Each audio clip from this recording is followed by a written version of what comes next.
बिस्मिल्लाहिर्रहमानिर्रहीम। अस्सलाम वालेकुम स्टूडेंट्स, मैं हूं अरशद अजीज, आपका फिजिक्स टीचर। आज हम डिस्कस करने जा रहे हैं लेक्चर नंबर 12 को। लेक्चर नंबर 12 एक्चुअली बेस कर रहा है स्टेप स्कीम ऑफ स्टडीज के अकॉर्डिंगली यूनिट नंबर 2 की फर्स्ट डिवीजन पर। जी स्टूडेंट्स, हम एक्चुअली पढ़ना चाह रहे हैं यहां पर मोशन एंड फोर्स के मतलब। जो आज हम डिस्कस करेंगे उनमें से कुछ बेसिक से कॉन्सेप्ट्स हैं, जैसे displacement, distance, speed, velocity and acceleration. ये बेसिक सी डेफिनेशंस होंगी, इनके कुछ कॉन्सेप्ट्स डिस्कस करेंगे। इसके अलावा वेलोसिटी टाइम ग्राफ है। देन हम इक्वेशन ऑफ मोशन को डिस्कस करेंगे, इसके रिलेटेड प्रॉब्लम्स को भी डिस्कस करेंगे। लॉज ऑफ मोशंस हैं, कुछ इंफॉर्मेशन होंगी ऑब्वियसली। डेफिनेशन है मोमेंटम की, इंपल्स की, और फिर हमने साथ में पढ़ना है कंजर्वेशन ऑफ मोमेंटम। एक रिलेशन पढ़ेंगे force and rate of change of momentum के दरमियान। Elastic collision in one dimension हमारा सेकंड लास्ट टॉपिक होगा, और लास्ट टॉपिक हमारे पास आज के लिए होगा प्रोजेक्टाइल मोशन। तो स्टार्ट करते हैं डेफिनेशन डिस्टेंस एंड डिस्प्लेसमेंट से। जी देखिएगा बेसिक सा डिफरेंस क्या होता है डिस्टेंस और डिस्प्लेसमेंट में। हम डिस्टेंस को क्या बोलते हैं? Distance is actually the length of the path covered by the moving body. हम total length of the path भी बोलते हैं। देखे ना, एक पार्टिकल है, वो पॉइंट ए से मूव करता हुआ पॉइंट बी पर गया। जो total length of the path था जिस पर वो मूव करता हुआ पॉइंट ए से पॉइंट बी पर चला गया, ये हमारे पास डिस्टेंस कहलाता है। डिस्टेंस हमारे पास एक स्केलर क्वांटिटी है। आप देख रहे हैं पॉइंट टू पॉइंट इसकी डायरेक्शन क्या कर रही है? चेंज कर रही है। तो इसका मतलब है डिस्टेंस की स्पेसिफिक डायरेक्शन नहीं होती, स्केलर क्वांटिटी हो गई। इसके यूनिट्स क्या होंगे? मीटर। किससे रिप्रेजेंट किया जाता है? जनरली हम इसे एस के लेटर से रिप्रेजेंटेशन देते हैं। एक बात और याद रखिएगा, अगर एक पार्टिकल मूव कर रहा है तो किसी भी सूरत में उसका डिस्टेंस जो है वो जीरो नहीं हो सकता। अभी इस पॉइंट को फर्दर एक्सप्लेन भी करते हैं। अब डिस्प्लेसमेंट क्या है? Displacement is actually the shortest distance between these two points. ये पार्टिकल मूव करके ए से बी पर गया, तो ए से बी का total length of the path क्या था? डिस्टेंस। इनके दरमियान जो शॉर्टेस्ट डिस्टेंस होगा, यही इनका लाइन शॉर्टेस्ट डिस्टेंस को रिप्रेजेंटेशन दे रही है। ये शॉर्टेस्ट डिस्टेंस किस चीज को रिप्रेजेंटेशन दे रहा है? डिस्प्लेसमेंट को। डिस्प्लेसमेंट एक वेक्टर क्वांटिटी होगी। डायरेक्शन इसकी क्लियर नजर आ रही है, from the initial point towards the final point होती है। यूनिट ऑब्वियसली इसके मीटर ही होंगे बिकॉज इट इज डिस्टेंस, और हम इसे जनरली रिप्रेजेंटेशन डी के लेटर के साथ देते हैं। वेक्टर क्वांटिटी की वजह से इसके ऊपर वेक्टर हेड भी डालते हैं। अगर एक पार्टिकल मूव कर रहा है तो डिस्प्लेसमेंट की जो मैग्नीट्यूड ली जाती है वो मे और मे नॉट भी जीरो होगी। पॉसिबल है कि वो जीरो भी हो, और पॉसिबल है वो जीरो नहीं भी हो सकती। कैसे? अगर ये पार्टिकल क्लोज पाथ पर मूव करे, क्लोज पाथ का मतलब है उसका इनिशियल और फाइनल पॉइंट्स क्या हो गए? Same point. यहां से चला मूव करते हुए इसी जगह पर वापस आ जाए, तो ऑब्वियसली डिस्प्लेसमेंट क्या हो जाएगा? जीरो। क्या डिस्टेंस जीरो होगा? कतई नहीं। तो यही बात हमने एक्सप्लेन की कि मूविंग बॉडी के लिए डिस्टेंस तो कभी भी किसी भी सिचुएशन पर जीरो नहीं हो सकता अगर वो मूव कर रहा है तो। लेकिन डिस्प्लेसमेंट जीरो हो सकता है कब? जब वो क्लोज पाथ पर मूव कर रहा हो। और अगर ये पार्टिकल क्लोज पाथ पर मूव ना करता, ये इस पॉइंट से स्टार्ट करता और यहां पर आकर रुक जाता, तो अब ये तो क्लोज पाथ नहीं है ना। क्लोज पाथ वो होता है जिसमें इनिशियल और फाइनल पॉइंट्स आपस में क्या होते हैं? इक्वल होते हैं। तो ऑब्वियसली अब डिस्प्लेसमेंट की वैल्यूज भी जीरो नहीं होनी चाहिए थी। ट्रांसलेशनल मोशन में देखिएगा, अगर एक पार्टिकल स्ट्रेट लाइन पर ट्रेवल कर रहा है, लेट्स सपोज एक पार्टिकल पॉइंट ए से मूव किया और पॉइंट बी पर आ गया, तो आपको वाज़े तौर पर नजर आ रहा है कि डिस्टेंस और डिस्प्लेसमेंट आपस में क्या हो गई हैं? बराबर हो गई हैं। तो ट्रांसलेटरी मोशन के अंदर, स्ट्रेट पाथ मोशन के अंदर डिस्टेंस की वैल्यूज डिस्प्लेसमेंट की वैल्यूज के बराबर ही निकलती है। जबकि अगर वो लीनियर पाथ पर मूव ना कर रहा हो, just like in this situation, particle एक लीनियर पाथ को फॉलो नहीं कर रहा था, तो अब आपको नजर आ रहा है कौन सी वैल्यूज लार्जर निकलेगी, डिस्टेंस की वैल्यूज लार्जर होगी, जबकि डिस्प्लेसमेंट हमारे पास क्या होगा, वो डिस्टेंस से कम वैल्यूज में निकलेगा। इसका मतलब है अगर आपसे क्वेश्चन आ जाए, ये एक एमसीक्यूज है और पेपर में आया भी हुआ है, कि डिस्प्लेसमेंट की मैग्नीट्यूड की डिस्टेंस के साथ रेशो क्या होती है। देखो ये रेशो 1 हो सकती है। कब 1 होगी, जब पार्टिकल किस लाइन पर मूव कर रहा होगा, स्ट्रेट लाइन के ऊपर, तो d/s की रेशो क्या निकलेगी, 1 निकलेगी। लेकिन अगर स्ट्रेट लाइन मोशन ना हो लाइक दैट, तो फिर डिस्टेंस लार्जर होता है ना, डिनोमिनेटर की वैल्यूज लार्जर हो गई, तो ये रेशो क्या होगी, लेस देन 1 होगी। तो फिर हमारे पास कौन सी ऑप्शन ठीक होगी इसमें, the ratio of the d/s, मतलब displacement over distance, is either equal to 1 और लेस देन 1। देखिए कुछ पॉइंट्स हम डिस्कस करते हैं। लेट्स सपोज मेरे पास एक पार्टिकल है, वो पॉइंट ए से स्टार्ट लेकर बी से होता हुआ दोबारा पॉइंट ए पर आ गया। हम डिस्टेंस और डिस्प्लेसमेंट का कॉन्सेप्ट क्लियर करना चाह रहे हैं। आपसे क्वेश्चन पूछा जाए कि आप बता दें इस वक्त डिस्प्लेसमेंट की वैल्यू क्या होगी, तो क्या होगी जी डिस्प्लेसमेंट की वैल्यूज। डिस्प्लेसमेंट की वैल्यू इस वक्त क्या होनी चाहिए, that would be the 0। Close path था ना, जहां से स्टार्ट ले रहा है वहीं पर आकर रुक रहा है, तो shortest distance between the initial and final point क्या होगा, 0 होगा। तो आपसे अगर क्वेश्चन होता नहीं आप बताएं डिस्टेंस कितना होगा, तो क्या डिस्टेंस 0 होगा, कतई नहीं। कितना होना चाहिए डिस्टेंस, तो ये सर्कमफेरेंस ऑफ द सर्कल के बराबर होना चाहिए ना, दैट इज द 2πr। और अगर आपको r की वैल्यूज दी गई होती कि जो रेडियस है लेट्स सपोज वो आपके पास जो 10 मीटर है, तो फिर आप ये कैलकुलेशंस भी कर देते।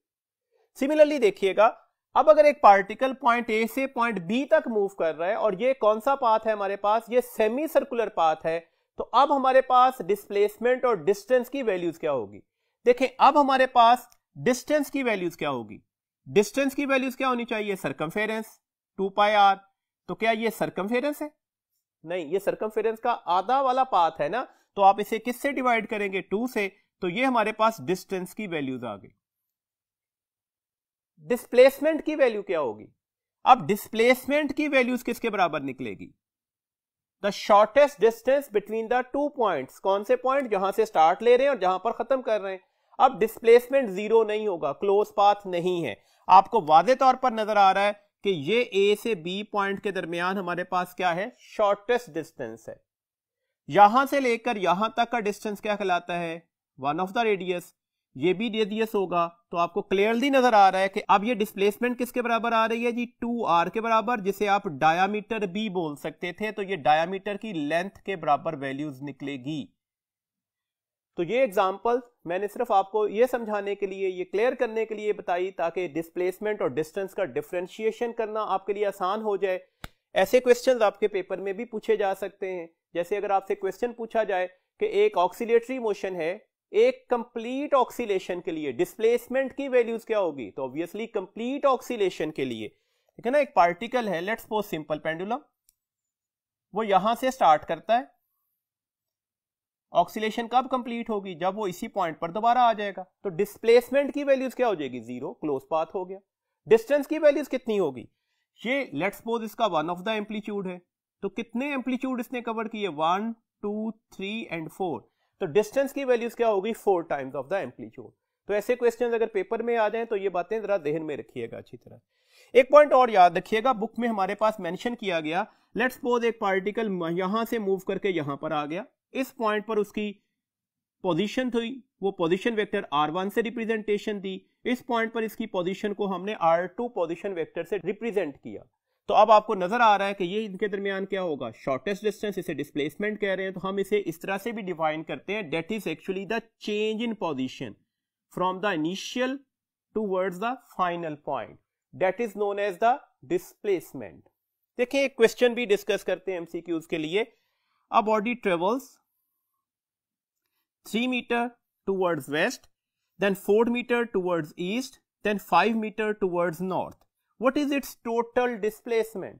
देखें अगर टोटल डिस्टेंस की बात होती ना, फिर तो कोई क्वेश्चन है ही नहीं। आप 3 + 4 + 5 करके आंसर दे देंगे। क्वेश्चन है टोटल डिस्प्लेसमेंट कितना होगा। देखें हमारे पास डायरेक्शन क्या होती है, towards right, east, west, north और साउथ। 3 मीटर टूवर्ड्स वेस्ट आया, फिर 4 मीटर टूवर्ड्स ईस्ट चला गया और 5 मीटर टूवर्ड्स नॉर्थ चला गया। तो आपको क्लियरली ये दो वेक्टर्स बता रहे हैं कि इसमें डिस्प्लेसमेंट जो होगी वो जस्ट 1 मीटर टुवर्ड्स ईस्ट निकलेगी, ये 3 मीटर और ये 4 मीटर, और यहां पर एक दूसरा वेक्टर भी अवेलेबल है डेट इज द 5 मीटर। अब आपने इनके दरमियान जो शॉर्टेस्ट डिस्टेंस लेना है वो नजर आ रहा है कि ये होगा। तो अब इसकी वैल्यूज आप कैसे कैलकुलेट करेंगे? तो इसकी वैल्यूज कैलकुलेट करने के लिए जिसे आप डिस्प्लेसमेंट कह रहे हैं, क्या करना पड़ेगा? पाइथागोरस थ्योरम लगाना पड़ेगा, डेट इज 1 का square plus 5 square whole under root, that's why that could be taken as the 26 under root metre. एक पॉइंट और याद रखिएगा, देखें अगर हम कहते कि ट्रेवल इस तरह से कर रहा है, 4 मीटर ईस्ट गया, 5 मीटर नॉर्थ गया, देन 3 मीटर वेस्ट गया, आप बताएं डिस्प्लेसमेंट क्या होगी? तो अभी भी यही होगी। मतलब मैंने ये कहा कि अगर d1 plus d2 plus d3 आप कोई डिस्प्लेसमेंट्स ले रहे हैं, उन्हें ऐड करके आंसर लेंगे, वही आंसर किसका निकलेगा? d3 plus d1 plus d2।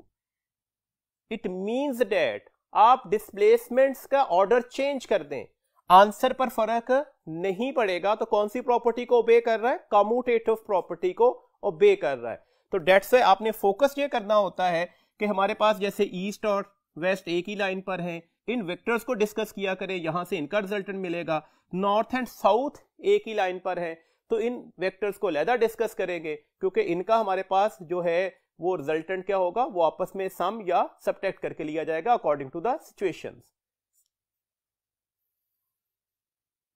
जी नेक्स्ट हमारे पास जो है वो स्पीड और वेलोसिटी का कंपैरिजन है। सबसे पहला पॉइंट है जी स्पीड।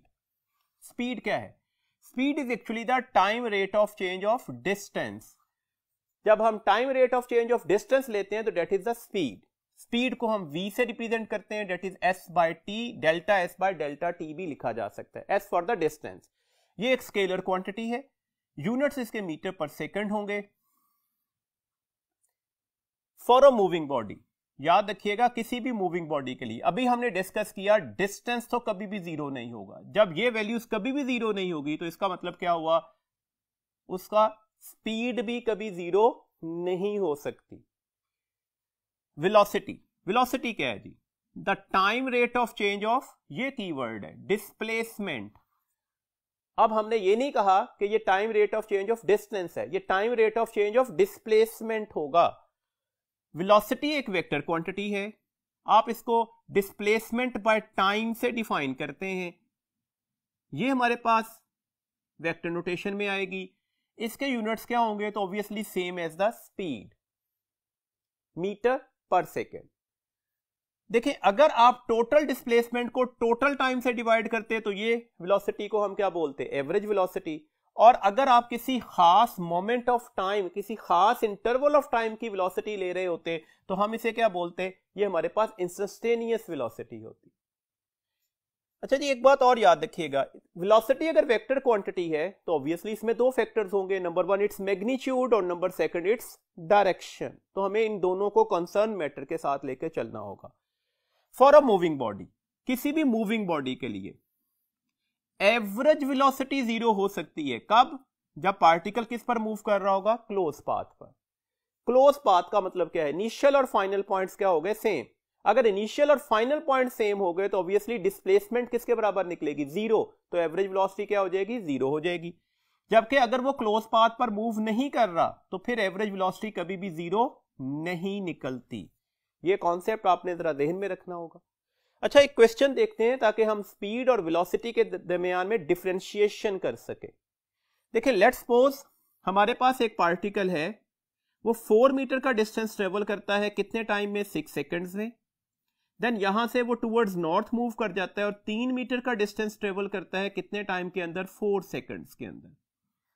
आपसे अगर क्वेश्चन ये आ जाए कि अब आप बता दें इसकी एवरेज स्पीड क्या होगी, तो एवरेज स्पीड कैसे लेनी है जी? एवरेज स्पीड लेने का तरीकेकार है कि हमने टोटल डिस्टेंस को किससे डिवाइड करना होगा? टोटल टाइम से। तो टोटल डिस्टेंस कितना था? 4 + 3 7। टोटल टाइम कितना था? 6 + 4 10। तो आंसर कितना निकल आएगा? 0.7 मीटर पर सेकेंड। लेकिन अगर आपसे क्वेश्चन होता नहीं, आप टोटल स्पीड बताएं, आप एवरेज स्पीड बताएं कितनी होगी, तो एवरेज वेलोसिटी किसके बराबर आएगी? तो एवरेज वेलोसिटी बराबर आएगी total displacement by total time. अब डिस्प्लेसमेंट आपको वाज़ेह तौर पर नजर आ रहा है कि ये डिस्प्लेसमेंट है, the shortest distance between the two points. कौन से point? Initial and final points. और अगर ये डिस्प्लेसमेंट है तो पाइथागोरस थ्योरम अगर यहां पर अप्लाई कर दिया जाए तो डिस्प्लेसमेंट की वैल्यूज आपको नजर आ रही है किसके बराबर आनी चाहिए? बेस का स्क्वायर प्लस परपेंडिकुलर का स्क्वायर होल अंडर रूट, तो that's why 16 plus 9 under root that is 25 under root, तो this one is the 5 metre. तो ये तो निकल आया 5 मीटर, जबकि इसे टोटल टाइम से डिवाइड करना था तो टाइम तो 10 सेकेंड्स ही है ना, तो डेट्स वाई ये 1/2 मीटर पर सेकेंड या 0.5 मीटर पर सेकेंड के बराबर वैल्यूज निकली। तो इस तरह से अगर आपको एवरेज स्पीड कैलकुलेट करने के लिए कहा जाए तो आप टोटल डिस्टेंस लेंगे, और अगर एवरेज वेलोसिटी कैलकुलेट करने के लिए कहा जाए तो एवरेज वेलोसिटी के लिए टोटल डिस्प्लेसमेंट को टोटल टाइम से डिवाइड करते हैं। तो ये एक माइन्यूट सा डिफरेंस था। देखिए एवरेज स्पीड के लिए ना कुछ फॉर्मूलाज हमारे पास जहन में होने चाहिए। जनरली स्टूडेंट्स एक ही फॉर्मूला एवरेज स्पीड के लिए जानते हैं, वही अप्लाई कर रहे होते हैं, v1 प्लस v2/2। लाजमी नहीं है कि हर दफा यही फॉर्मूला अप्लाई होगा, मैं कंडीशंस के अकॉर्डिंगली फॉर्मूला को डिस्कस कर लेता हूं। देखें हमारे पास अगर एक पार्टिकल इस तरह से मूव कर रहा है कि उसके जो दो डिस्टेंसेस हैं वो मैग्नीट्यूड में बराबर है। लेट्स सपोज वो पहला जो इंटरवल तय करता है ना वो 10 मीटर का था, दूसरा भी 10 मीटर का है, लेकिन इन दोनों डिस्टेंसेस के लिए जो टाइम इंटरवल्स हैं वो सेम नहीं है, तो फिर एवरेज स्पीड का फार्मूला सिंपल नहीं रहता। अब ये फार्मूला होता है, ये बात अपने जहन में अच्छी तरह से रखनी है। इस फार्मूला को कहते हैं 2v1 v2/v1 प्लस v2। जैसे फॉर एग्जांपल एक व्हीकल है वो लाहौर से चलती है इस्लामाबाद तक के लिए, लाहौर से इस्लामाबाद तक जाने के लिए उसकी जो स्पीड थी वो 60 किलोमीटर पर आवर थी। फिर इस्लामाबाद से वापस चलती है और लाहौर आ जाती है, अब उसकी स्पीड क्या है? 40 किलोमीटर पर आवर। देखें ना, लाहौर से इस्लामाबाद जाने के लिए अगर उसका डिस्टेंस लेट्स सपोज 300 किलोमीटर था, तो ऑब्वियसली इस्लामाबाद से वापस लाहौर आते हुए भी डिस्टेंस क्या होगा? 300 किलोमीटर ही होगा ना। तो S1 तो S2 के बराबर आ गया। जाते हुए स्पीड कुछ और है, वापस आते हुए स्पीड कुछ और है, तो क्या दोनों दफा टाइम एक जैसा लगा? कतई नहीं, तो टाइम तो बराबर नहीं निकले। अब आपसे क्वेश्चन पूछा जाए इसकी एवरेज स्पीड कितनी होगी, तो कितनी होगी average speed? v1 plus v2 divided by 2 वाला फॉर्मूला अब नहीं लगेगा। अब फॉर्मूला ये लगेगा 2v1 multiply by v2 divided bye v1 plus v2। ये 120 हो गया। 120 को अगर हम 40 से मल्टीप्लाई करते हैं तो ये 4800 हो गया, डिवाइडेड बाय 100, तो आंसर क्या निकल आएगा? 48 किलोमीटर पर आवर। देखें इसी जगह पर एक छोटा सा मान्यूट सा डिफरेंस भी ले लेते हैं। आपसे कहा जाए नहीं एवरेज स्पीड नहीं, एवरेज वेलोसिटी बताएं कितनी होगी, तो इसकी तो कैलकुलेशन की जरूरत ही नहीं है। आंसर क्या निकलेगा? 0। क्यों 0 निकलेगा? एवरेज वेलोसिटी लाहौर से इस्लामाबाद, फिर इस्लामाबाद से कहां पर आ गए? लाहौर में, तो क्लोज पाथ था ना। और अगर ये क्लोज पाथ था तो डिस्प्लेसमेंट किसके बराबर आया होगा? 0 के। तो एवरेज वेलोसिटी भी किसके बराबर आई होगी? 0 के।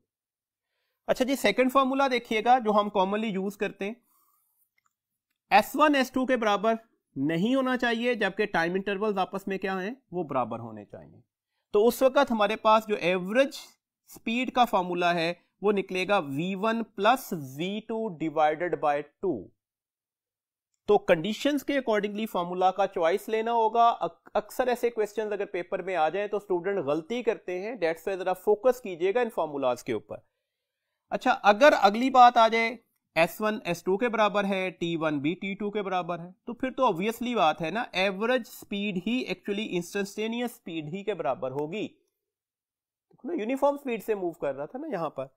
अच्छा, ना S1 S2 के बराबर है ना T1 T2 के बराबर है, ये आपस में इक्वल्स ही नहीं है, ये भी इक्वल्स नहीं है, टाइम इंटरवल्स भी इक्वल नहीं है, डिस्टेंस भी इक्वल नहीं है। तो अब एवरेज स्पीड कैसे ली जाएगी? तो जितने भी डिस्टेंस दिए गए थे उन सबको ऐड कर दें, S1 प्लस S2, अगर तीसरा होता तो plus S3 and so on, divided by total time, T1 plus T2 plus T3 and so on. तो इस तरह से आपके पास 4 डिफरेंट कंडीशंस पर एवरेज स्पीड ली जा सकती है। इन चारों फार्मूलाज को विद कंडीशंस याद रखिएगा क्वेश्चन में कंडीशंस ढूंढने के बाद ये फॉर्मूलाज अप्लाई होते हैं, जैसे एक कंडीशन को मैंने यहां पर डिस्कस भी किया। हमारे पास अगली क्वांटिटी है जी एक्सेलेरेशन। एक्सेलेरेशन क्या है? Acceleration is actually the time rate of change of velocity. आप इसे लिखते कैसे हो? एक्सेलेरेशन के लिए स्मॉल ए का लेटर लिखते हैं और rate of change of velocity लिख दिया। वेक्टर क्वांटिटी है, यूनिट्स मीटर पर सेकंड स्क्वायर होंगे।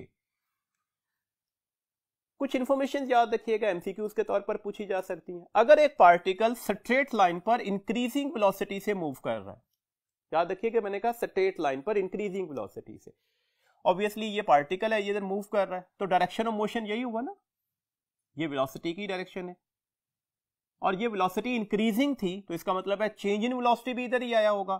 तो अब वेलोसिटी और एक्सेलेरेशन आपस में पैरेलल होंगे, दोनों का एंगल क्या बनेगा? 0 डिग्री बनेगा। वेलोसिटी और एक्सेलेरेशन की डायरेक्शन सेम होगी इन अदर वर्ड्स। लेकिन अगर इसी स्ट्रेट लाइन पर एक पार्टिकल, एक व्हीकल डिक्रीजिंग वेलोसिटी से मूव कर रहा होता है, डिक्रीजिंग वेलोसिटी, देखे ना इधर मूव कर रहा है, तो वेलोसिटी तो यही है, डायरेक्शन ऑफ मोशन तो यही है, लेकिन अब डिक्रीजिंग वेलोसिटी है, हर पॉइंट के ऊपर उसकी वेलोसिटी क्या करती जा रही है? कम होती जा रही है। तो अब वेलोसिटी और एक्सेलेरेशन आपस में एंटी पैरेलल होंगे, मतलब अब एक्सेलेरेशन की डायरेक्शन चेंज इन वेलोसिटी की डायरेक्शन में निकलेगी और वेलोसिटी और एक्सेलेरेशन में हमारे पास कितना एंगल बनेगा? 180 डिग्री बनेगा। इसका मतलब क्लियर हो गया कि वेलोसिटी और एक्सेलेरेशन लाजमी आपस में सेम डायरेक्शन में नहीं होते। एक पॉइंट और याद रखिएगा, वेलोसिटी अगर कांस्टेंट है तो ऑब्वियसली डेल वी किसके बराबर आएगा? 0 के। एक्सेलेरेशन भी किसके बराबर आएगा? 0 के। इसका मतलब है आप इसे कांस्टेंट मान सकते हो भाई, 0 हर लम्हे पर एक्सेलेरेशन 0 है, किसी भी पॉइंट पर एक्सेलेरेशन ले रहे हो 0 है, तो ऑब्वियसली एक्सेलेरेशन भी कांस्टेंट ही हो गया ना। स्पेशल केस मान ले तो वेलोसिटी कांस्टेंट हो जाए तो एक्सेलेरेशन भी कांस्टेंट हो सकता है। वन ऑफ द एमसीक्यूज है, इसको याद रखिएगा अच्छी तरह से। एक पॉइंट और याद रखिएगा, अगर एक पार्टिकल सर्कल में मूव कर रहा है तो अब इसका एक्सेलेरेशन किधर होता है? टुवर्ड्स द सेंटर, इसे सेंटीपिटल एक्सेलेरेशन कहते हैं। वेलोसिटी किधर की होती है? अलोंग द टेंजेंट, तो कितना एंगल बना? 90 डिग्री। तो सर्कल में मूव करते हुए पार्टिकल में वेलोसिटी और एक्सेलेरेशन में कितना एंगल बनता है? 90 डिग्री। यहां से एक और पॉइंट भी क्लियर हो रहा है, देखें पार्टिकल घूमकर यहां पर आ गया तो वेलोसिटी अपनी डायरेक्शन चेंज कर गई, इस जगह पर आ गया, अब टेंजेंट ड्रॉ किया तो वेलोसिटी की डायरेक्शन चेंज हो गई। तो क्या वेलोसिटी कांस्टेंट है? कतई नहीं। देखे ना, वेलोसिटी में हमें मैग्नीट्यूड और डायरेक्शन दोनों को देखना होगा ना, तो यहां पर हर पॉइंट पर वेलोसिटी की डायरेक्शन चेंज होने का मतलब है वेलोसिटी अब कांस्टेंट नहीं रही। लेकिन सर्कल में घूमते हुए पार्टिकल में आपको पता है तमाम जगहों पर स्पीड की वैल्यूज तो सेम होती है ना, तो दैट्स व्हाई स्पीड कांस्टेंट है लेकिन वेलोसिटी कांस्टेंट नहीं थी। तो ये भी एक एमसीक्यूज पूछा जा सकता है कि ऐसा पॉसिबल है कि पार्टिकल जो है वो कांस्टेंट स्पीड से मूव करे लेकिन उसकी वेलोसिटी कांस्टेंट ना हो? तो यस इट इज पॉसिबल। कब? जब वो सर्कुलर पाथ पर मूव कर रहा होगा। कुछ ग्राफ्स को डिस्कस करते हैं जी। हमारे पास जो पहला ग्राफ है वो डिस्टेंस टाइम ग्राफ है। देखिए डिस्टेंस टाइम ग्राफ में डिस्टेंस को हम किसके लॉन्ग लेंगे? वाई एक्सिस के, और टाइम को किसके लॉन्ग लिया जाता है? एक्स एक्सिस के। कुछ ग्राफ्स हम बनाकर उसकी सिर्फ वेरिएशंस चेक कर रहे हैं, इस तरह से ग्राफ पेपर में आ भी सकते हैं और उसके अकॉर्डिंगली क्वेश्चंस भी पूछे जा सकते हैं। लेट्स सपोज ये ग्राफ हॉरिजॉन्टल स्ट्रेट लाइन है। हॉरिजॉन्टल स्ट्रेट लाइन का मतलब क्या है? लेट्स सपोज मैं कहता हूं ये डिस्टेंस 10 मीटर था, 5 सेकंड के बाद पार्टिकल का डिस्टेंस 10 मीटर ही है, 10 सेकंड के बाद भी 10 मीटर है, 15 सेकंड के बाद भी 10 मीटर है। तो इसका मतलब हुआ it is very much clear that कि ये ग्राफ हॉरिजॉन्टल स्ट्रेट लाइन बता रहा है कि पार्टिकल कहां पर होगा? रेस्ट पर होगा। ग्राफ के अकॉर्डिंगली स्लोप भी याद रखा करें। देखें इस ग्राफ का स्लोप क्या होगा? इस ग्राफ का जो स्लोप होता है ना, स्लोप किसी भी ग्राफ का किसके लॉन्ग लिया जाता है? वाई एक्सिस का चेंज ओवर एक्स एक्सिस का चेंज। तो दैट्स व्हाई अब वाई एक्सिस का चेंज क्या है? डिस्प्लेसमेंट या डिस्टेंस। एक्स एक्सिस का चेंज क्या है? टाइम। तो डिस्टेंस ओवर टाइम लिया जाएगा। इस जगह के ऊपर पार्टिकल अगर रेस्ट में है तो वेलोसिटी अभी हमने कहा 0 होनी चाहिए ना, तो ऑब्वियसली ये ग्राफ भी हमें ये बता रहा है कि इसकी वेलोसिटी क्या होगी? 0 होगी। आप सबको पता है अगर tangent line along the x axis निकले तो उसका स्लोप 0 होता है। देखें यहां पर वैल्यूज लगा देते हैं ना, एक्स एक्सिस में चेंज आता जा रहा है, क्या वाई एक्सिस में चेंज आया? नहीं। तो डेल्टा वाई क्या हो जाएगा? 0। डेल्टा एक्स है जीरो बाय समथिंग क्या हो जाएगा, जीरो। तो स्लोप किस चीज की इंफॉर्मेशन दे रहा होगा, एवरेज स्पीड की। अच्छा जी, ग्राफ ऐसे भी हो सकता था, ये स्ट्रेट लाइन ही है लेकिन ये इंक्रीजिंग हाइट की स्ट्रेट लाइन है। आपको नजर आ रहा है कि जैसे जैसे आप टाइम इंटरवल बढ़ाते जा रहे हैं ना, हाइट ऑफ दैट लाइन भी क्या करती जा रही है, बढ़ती जा रही है। अब ये ग्राफ किस चीज को रिप्रेजेंटेशन दे रहा है, ये ग्राफ रिप्रेजेंटेशन दे रहा है कि पार्टिकल जो है वो मूव कर रहा है और उसका जो डिस्टेंस है ना वो इक्वल टाइम इंटरवल्स में इक्वली बढ़ रहा है। मतलब अगर 5 सेकंड में ये चेंज 10 मीटर था तो अगले 5 सेकंड में भी चेंज 10 मीटर का होगा, अगले 5 सेकंड में भी चेंज 10 मीटर का ही होगा। दिस मीन्स दैट आप इसे कह सकते हो कि अब पार्टिकल यूनिफॉर्म वेलोसिटी से मूव कर रहा है, इक्वल टाइम इंटरवल में इक्वल चेंज आ रहा है ना डिस्प्लेसमेंट का या डिस्टेंस का, तो दैट्स व्हाई हम इसे कह सकते हैं कि यूनिफॉर्म स्पीड से या यूनिफॉर्म वेलोसिटी से मूव कर रहा होगा पार्टिकल। तो अब आपके पास ये इंफॉर्मेशन इस ग्राफ से आ रही थी। अच्छा, अगर लेट्स सपोज आपसे ये कहा जाता कि ये जो टाइम था ना, ये 10 सेकंड का ग्राफ हमने बनाया हुआ और यहां पर आपके पास जो वैल्यूज थी ना, लेट्स सपोज वो 20 मीटर। आप बता दें इस वक्त इसकी एवरेज स्पीड क्या होगी, तो क्या होगी जी एवरेज स्पीड। अभी हमने बोला स्लोप किसको बताएगा, एवरेज स्पीड को। तो स्लोप कैसे लेंगे हम, यहां पर हमारे पास एवरेज स्पीड का मतलब है हमने स्लोप ही लेना है। वाई एक्सिस का चेंज कितना है जी 20 डिवाइडेड बाय एक्स एक्सिस का change, this one is the 10। तो आंसर क्या निकल आएगा, this one is the 2 metre per second. अच्छा, इस तरह से भी क्वेश्चन हो सकता था, आपसे कहा जाए कि ये वैल्यूज तो हमें नहीं पता क्या है, हाँ ये जरूर पता है कि ये एंगल है 30 डिग्री। आप बता दें स्पीड क्या होगी, तो अब सिंपल इज दैट, आप सबको पता है स्लोप को टेंजेंट भी तो बोलते हैं ना, तो डेट्स है आप यहां पर टेंजेंट एंगल ले लीजिएगा। टेंजेंट ऑफ 30 डिग्री किसके बराबर होता है, tangent of 30 degree 1/3 under root के। तो डेट्स वाई हमारे पास अब इसकी स्पीड की वैल्यूज क्या हो जाएगी, डेट इज 1/3 अंडर रूट। तो इस तरह की इंफॉर्मेशन भी अपने ध्यान में रखिएगा। नेक्स्ट देखिएगा जी, हमारे पास डिस्टेंस टाइम ग्राफ दिया गया। अब आप देखिएगा हर पॉइंट पर, यहां पर आप ये टेंजेंट लाइन ड्रॉ करेंगे, इस पॉइंट पर आपके पास ये टेंजेंट लाइन होगी, इस पॉइंट पर ये टेंजेंट लाइन होगी और यहां पर ये टेंजेंट लाइन। आप देखें टेंजेंट लाइन कंटिन्यूअसली किधर मूव करती जा रही है, वाई एक्सिस से चली और किस क्या हो गई, एक्स एक्सिस के पैरेलल हो गई। यहां पर स्लोप क्या होगा, 0, जबकि इस जगह का स्लोप क्या होगा, मैक्सिमम। इसका मतलब है पार्टिकल का डिस्टेंस कंटिन्यूअसली क्या करता जा रहा है, वेरिएबल है, चेंज कर रहा है और इक्वल टाइम इंटरवल में इक्वल चेंज नहीं आ रहा। अगर ये 5 सेकंड में ये चेंज 10 मीटर था तो अगले 5 सेकंड में चेंज 10 मीटर से कम आएगा। डिक्रीजिंग वेलोसिटी का ग्राफ है और एग्जैक्टली इस जगह पर जाकर ये पार्टिकल रेस्ट में चला गया है, कुछ देर तो मूव करता रहा और फिर जाकर क्या हो गया, रेस्ट में चला गया। तो ये ग्राफ की इंफॉर्मेशन है, इसके अकॉर्डिंगली ये बातें आपने याद रखनी होंगी अच्छी तरह से। एक ग्राफ हमारी बुक में बना भी हुआ है, अगर एक पार्टिकल को हम वर्टिकली अपवर्ड थ्रो कर दें तो उसका ग्राफ क्या होगा। तो उसका ग्राफ क्या होगा, इनिशियली टाइम के साथ साथ उसकी हाइट बढ़ती जाएगी till it reached its maximum height. इस पॉइंट के बाद ये दोबारा हाइट को डिक्रीज करता जाएगा और जाकर जमीन पर ड्रॉप हो जाएगा।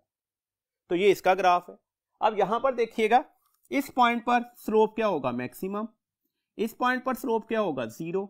दिस मींस दैट जैसे जैसे वो अपवर्ड जा रहा होगा उसकी वेलोसिटी डिक्रीज करती जाएगी, डिक्रीज होते होते एग्जैक्टली इस पॉइंट पर 0 हो गई।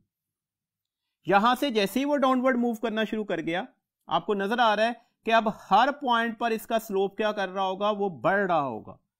दिस मींस दैट जैसे जैसे वो नीचे आता जाएगा इसकी स्पीड क्या करती जाएगी, बढ़ती जाएगी और मैक्सिमम हो जाएगी वो जब किसको हिट कर रहा होगा, आकर जमीन को हिट कर रहा होगा। तो ये ग्राफ है जो वर्टिकली अपवर्ड थ्रोइंग बॉडी का ग्राफ होगा। इस ग्राफ की इंफॉर्मेशन के अकॉर्डिंगली आपने पॉइंट्स याद रखने होंगे, ऐसे क्वेश्चन पेपर में पूछे जा सकते हैं जी। नेक्स्ट हम डिस्कस करेंगे जी वेलोसिटी टाइम ग्राफ को। वेलोसिटी टाइम ग्राफ में वेलोसिटी जो है वो हम अलोंग द वाई एक्सिस ले रहे हैं, जबकि टाइम जो है वो अलोंग द एक्स एक्सिस लेंगे। हमारे पास डिफरेंट फिगर्स बनी हुई है वेलोसिटी टाइम ग्राफ की, उसके अकॉर्डिंगली हम वन बाय वन इन तमाम पॉइंट्स को डिस्कस करेंगे। तमाम पॉइंट्स ध्यान में रखिएगा, ये सारे के सारे आपके पास एमसीक्यूज ही डिस्कस हो रहे हैं। देखिए, अगर velocity time graph horizontal straight line है तो इसका मतलब है जो पार्टिकल है वो कांस्टेंट वेलोसिटी से मूव कर रहा है, कांस्टेंट वेलोसिटी। क्यों जी, कैसे पता लगा? ये लेट्स सपोज 5 सेकंड हो गए, तो इसकी वेलोसिटी कितनी थी? लेट्स सपोज 10 मीटर पर सेकंड। 10 सेकंड के बाद भी वेलोसिटी कितनी है? 10 मीटर पर सेकंड। 15 सेकंड के बाद भी वेलोसिटी कितनी है? 10 मीटर पर सेकंड ही। तो इसका मतलब है टाइम के चेंज होने से वेलोसिटी में कोई चेंज नहीं आ रहा, तो ये कांस्टेंट वेलोसिटी का ग्राफ होगा। कुछ पॉइंट्स याद रखिएगा, जितने भी हमारे पास वेलोसिटी टाइम ग्राफ है ना, उसमें जो एरिया होगा वेलोसिटी टाइम ग्राफ का, वो किस चीज की रिप्रेजेंटेशन दे रहा होगा? The distance covered by the particle को। और जो स्लोप होगा वेलोसिटी टाइम ग्राफ का, वो किसको बता रहा होगा? एक्सेलरेशन को। और आप इसे टेंजेंट ऑफ दैट एंगल से भी रिप्रेजेंटेशन दे सकते हैं। देखिएगा, अगर आपको यहीं पर इसका एरिया कैलकुलेट करना होता तो क्या करते हैं? हम एरिया हमेशा किसके अलोंग लेते हैं? टाइम एक्सिस के अलोंग, एक्स एक्सिस के अलोंग। तो ये इसका एरिया निकल आएगा। कितना एरिया होगा? आप एक साइड को दूसरी साइड से मल्टीप्लाई कर देंगे। वजह क्या होगी जी? हमने एक साइड को दूसरी साइड से क्यों मल्टीप्लाई किया? क्योंकि ये शक्ल जो बन रही है वो रेक्टेंगल है, तो डेट्स रेक्टेंगल का एरिया का फॉर्मूला लगाया। और ये किस चीज को रिप्रेजेंटेशन दे रहा होगा? ये रिप्रेजेंटेशन देगा होगा distance covered by the particle को। अगर आपको दे दिया जाता कि यहाँ पर 20 मीटर पर सेकंड की वैल्यूज है और ये 5 सेकंड है, तो 20 मल्टीप्लाई बाय 500 मीटर इसका डिस्टेंस कवर्ड होता। और अगर आप डिस्टेंस कवर्ड कैलकुलेट करने के लिए कहा जाता तो आप आसानी से कैलकुलेट कर देते। यहां पर इसका स्लोप किसकी इंफॉर्मेशन दे रहा है? एक्सेलेरेशन की।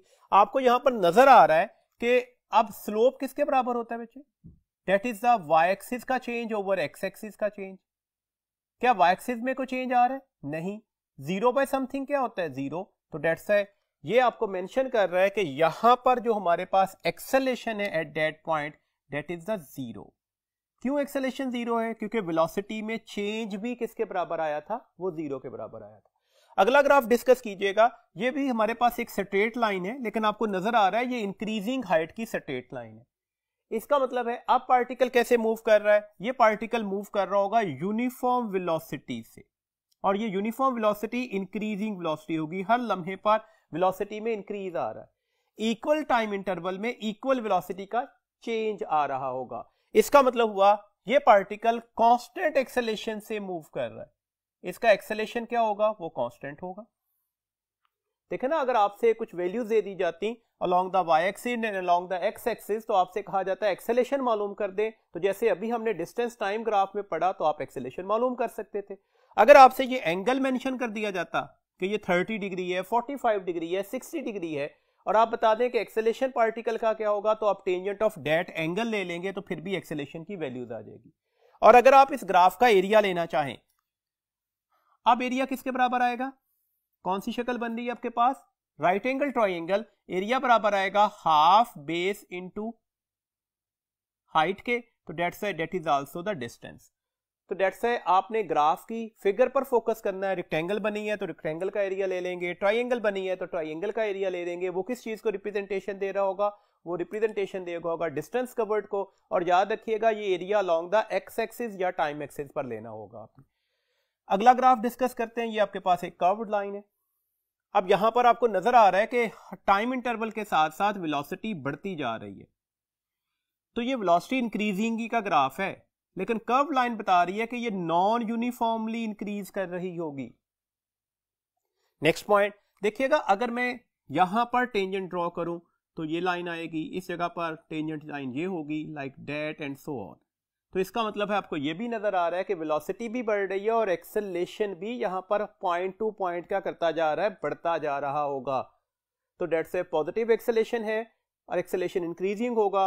वेलोसिटी नॉन यूनिफॉर्मली इंक्रीज कर रही है। नेक्स्ट पॉइंट पर आइएगा, हमारे पास ये वाला ग्राफ है, अब भी कर्व लाइन है। अब देखिएगा, अब हमारे पास पॉइंट क्या होगा? इस पॉइंट पर हमारे पास टेंजेंट लाइन ये होगी, इस पॉइंट पर टेंजेंट लाइन ये होगी, इस पॉइंट पर टेंजेंट लाइन ये होगी। देखिए आपको अभी भी नजर आ रहा है टाइम के साथ साथ वेलोसिटी बढ़ रही है, वेलोसिटी इंक्रीज कर रही है, लेकिन ये नॉन यूनिफॉर्मली इंक्रीजिंग वेलोसिटी का ग्राफ है। तो दोनों में डिफरेंस क्या है? यहां पर हमने क्या बोला था? एक्सेलेरेशन हर पॉइंट पर क्या करता जा रहा है? बढ़ता जा रहा है। यहां पर एक्सेलेरेशन हर पॉइंट पर क्या है? मैक्सिमम है, और फिर यहां पर जाकर क्या हो गया? 0 हो गया। तो इसका मतलब है यहां पर हर पॉइंट पर जो एक्सेलेरेशन होगा वो डिक्रीज कर रहा होगा। जबकि इस जगह पर हर पॉइंट पर एक्सेलेरेशन क्या कर रहा था, वो इंक्रीज कर रहा था। बट याद रखिएगा यहां पर भी एक्सेलेरेशन क्या होगा, पॉजिटिव होगा। रीजन इज दैट वेलोसिटी बढ़ रही थी ना, इस जगह पर भी एक्सेलेरेशन की वैल्यूज कम तो हो रही होगी। मतलब अगर लेट्स सपोज पहले 5 सेकंड में वो एक्सेलेरेशन 10 मीटर पर सेकंड स्क्वायर था, तो अगले 5 सेकंड में या उससे अगले टाइम इंटरवल में वो 10 मीटर पर सेकंड स्क्वायर से थोड़ा कम हो चुका होगा, 8 मीटर पर सेकंड स्क्वायर, 7 मीटर पर सेकंड स्क्वायर। लेकिन नेगेटिव की वैल्यूज नहीं आ रही, तो होगा एक्सेलेरेशन यहां पर भी पॉजिटिव ही। ये ग्राफ हमारी बुक में बना हुआ है और ये ग्राफ एक ऐसे पार्टिकल का है जिसे हमने थ्रोइंग अपवर्ड किया है। अगर मैं किसी भी पार्टिकल को अपवर्ड थ्रो कर दूं तो आपको पता है जैसे ही आपके हाथ से निकलेगा वेलोसिटी मैक्सिमम होगी, जैसे जैसे अपवर्ड जाता जाएगा वेलोसिटी कम होते होते जीरो हो जाएगी हाईएस्ट पॉइंट पर।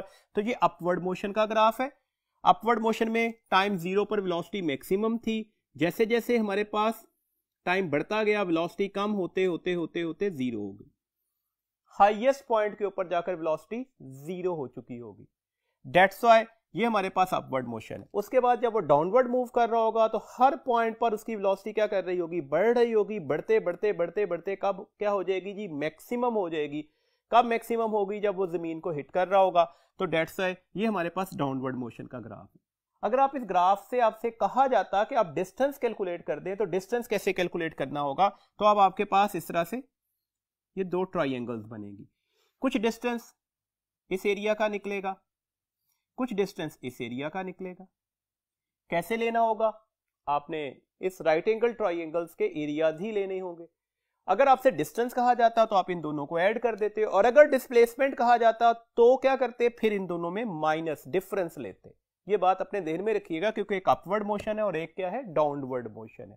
तो डिस्प्लेसमेंट के लिए जीरो करते हैं, और अगर डिस्टेंस कहा जाएगा तो हम क्या कर देंगे, ऐड कर देंगे। ये बात हम डिस्टेंस और डिस्प्लेसमेंट के फैक्टर्स में भी कंप्रीहेंसिवली डिस्कस कर रहे हैं।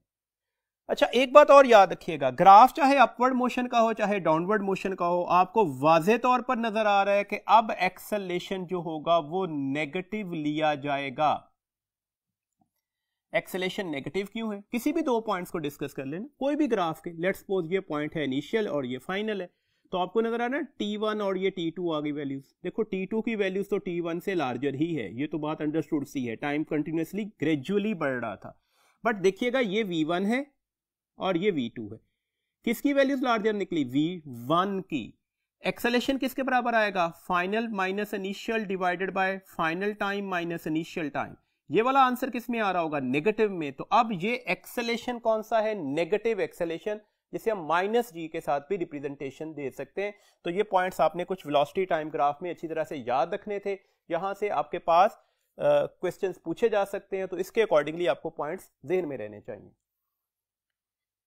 नेक्स्ट हमारे पास टॉपिक है जी इक्वेशन ऑफ मोशन का। आप सबको पता है जी हमारे पास तीन इक्वेशंस ऑफ मोशन है। Number one is Vf is equal to the Vi plus AT, number second is S is VIT plus half AT square, number third is 2AS is equal to the VF square minus VI square. आप सबको ये भी अच्छी तरह से पता होगा कि ये equation of motion uniform acceleration के लिए एप्लीकेबल है। अगर पार्टिकल वेरिएबल एक्सेलेरेशन से मूव कर रहा होगा तो हम ये इक्वेशन ऑफ मोशन एप्लीकेबल नहीं कर सकते। ये इक्वेशन ऑफ मोशन सिर्फ स्ट्रेट लाइन मोशन के लिए एप्लीकेबल होंगी, मतलब हम कर्व्ड मोशन के लिए ये इक्वेशन ऑफ मोशन को अप्लाई नहीं कर सकते। नंबर थर्ड वन, हम वेलोसिटी और एक्सेलेरेशन की सिर्फ मैग्नीट्यूड कैलकुलेट कर सकते हैं। Number fourth one, initial velocity की डायरेक्शन पॉजिटिव ली जाएगी और तमाम बाकी क्वांटिटीज अगर इसी डायरेक्शन में हुई तो वो पॉजिटिव कंसीडर की जाती हैं, और अगर इससे अपोजिट डायरेक्शन में हुई तो वो नेगेटिव कंसीडर की जाती हैं। ये कुछ पैरामीटर्स है, ये आपको अच्छी तरह से पता है। और अगर एक पार्टिकल को अगर आप अपवर्ड थ्रो कर दें जब वो डाउनवर्ड मूव कर रहा हो, मतलब under the action of gravity move कर रहा हो, तो यही इक्वेशन ऑफ मोशन में हम लिटिल बिट चेंज करके लिख लेते हैं, that is the Vf, this one is equal to the Vi plus A की जगह G लगा देंगे। सिमिलरली S की जगह हाइट लिख लेते हैं, तो ये VIT plus half GT square हो जाएगी। थर्ड इक्वेशन ऑफ मोशन हो जाएगी 2GH is equal to the VF square minus VI square. इसमें कुछ पैरामीटर्स भी आपको अच्छी तरह से पता है। अगर एक पार्टिकल को मैं अपवर्ड थ्रो करता हूं, लेट्स सपोज लाइक दैट, तो आपको अच्छी तरह से पता है कि इसकी इनिशियल वेलोसिटी जो है वो मैक्सिमम ली जाएगी, कंटिन्यूसली इसकी वेलोसिटी कम होती जाएगी, हाईएस्ट पॉइंट पर जाकर इसकी फाइनल वेलोसिटी क्या हो जाएगी, जीरो। तो ऐसे कॉन्सेप्ट अगर आपको पता होंगे तो आप यहां से न्यूमेरिकल प्रॉब्लम्स को आसानी से कैलकुलेट कर देंगे। यहां पर जो वैल्यू ऑफ G है वो माइनस ली जाएगी, और ये -10 मीटर पर सेकंड स्क्वायर ली जाएगी। माइनस क्यों ली हमने? माइनस इसलिए ले रहे हैं कि हमारे पास ये बता रहा है कि हमारे पास वेलोसिटी और एक्सेलरेशन अपोजिट डायरेक्शंस में है।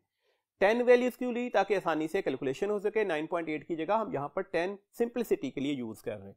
अगर एक पार्टिकल को हम डाउनवर्ड ड्रॉप कर रहे होते तो अब क्या होता? यहां पर इसकी इनिशियल वेलोसिटी 0 होगी, जबकि जैसे जैसे ये नीचे आता जाएगा इसकी वेलोसिटी बढ़ती जाएगी, और जब ये जमीन को हिट कर रहा होगा इसकी मैक्सिमम वेलोसिटी आ जाएगी, ये फाइनल होगी। और अब वैल्यू ऑफ जी क्या ली जाएगी? ये +10 मीटर पर सेकंड स्क्वायर ली जाएगी। अच्छा, एक इंटरेस्टिंग सिचुएशन आ सकती है। क्वेश्चन पेपर में एंटी टेस्ट में पूछा भी गया कि एक पार्टिकल को अपवर्ड थ्रो किया, उसकी वैल्यू ऑफ जी थी जो -10 मीटर पर सेकंड स्क्वायर थी। जब वो डाउनवर्ड आ रहा है तो उसमें जो जी या एक्सेलरेशन की वैल्यूज है वो 10 मीटर पर सेकंड स्क्वायर है। अगर आप इसे जी और इसे जी प्राइम से रिप्रेजेंटेशन दे दें तो दोनों के दरमियान एंगल क्या बनेगा? फौरन से पहले स्टूडेंट 180 डिग्री, क्योंकि एक की वैल्यूज नेगेटिव और दूसरे की प्लस है, तो ऐसा कतई नहीं है। अपवर्ड या डाउनवर्ड मोशन किस चीज को रिप्रेजेंट कर रहा है? एक्सेलरेशन ड्यू टू ग्रेविटी को। एक्सेलरेशन ड्यू टू ग्रेविटी की डायरेक्शन हमेशा क्या होगी? चाहे अपवर्ड जा रहा है चाहे डाउनवर्ड आ रहा है, towards the centre of earth. Values हमेशा क्या होगी? सेम।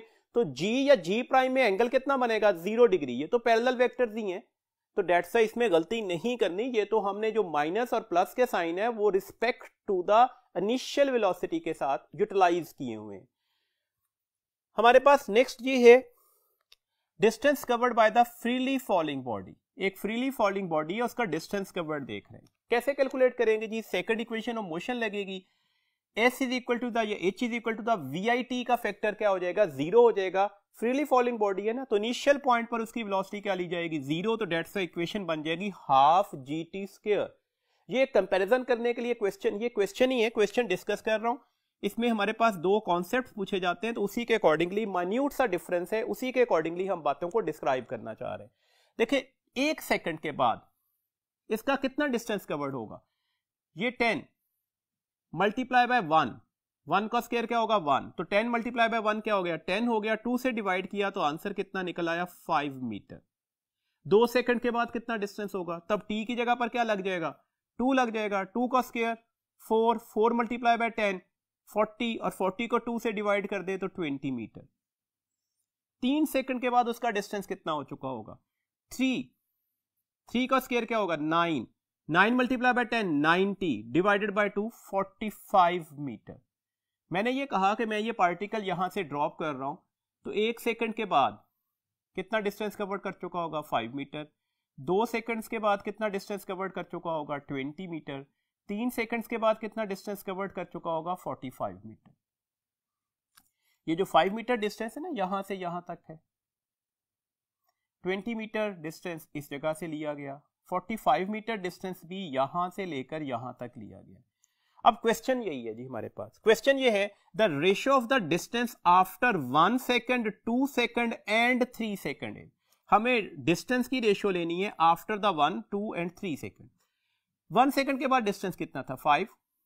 2 सेकंड के बाद 20, 3 सेकंड के बाद 45। तो ये रेशियो निकल आई।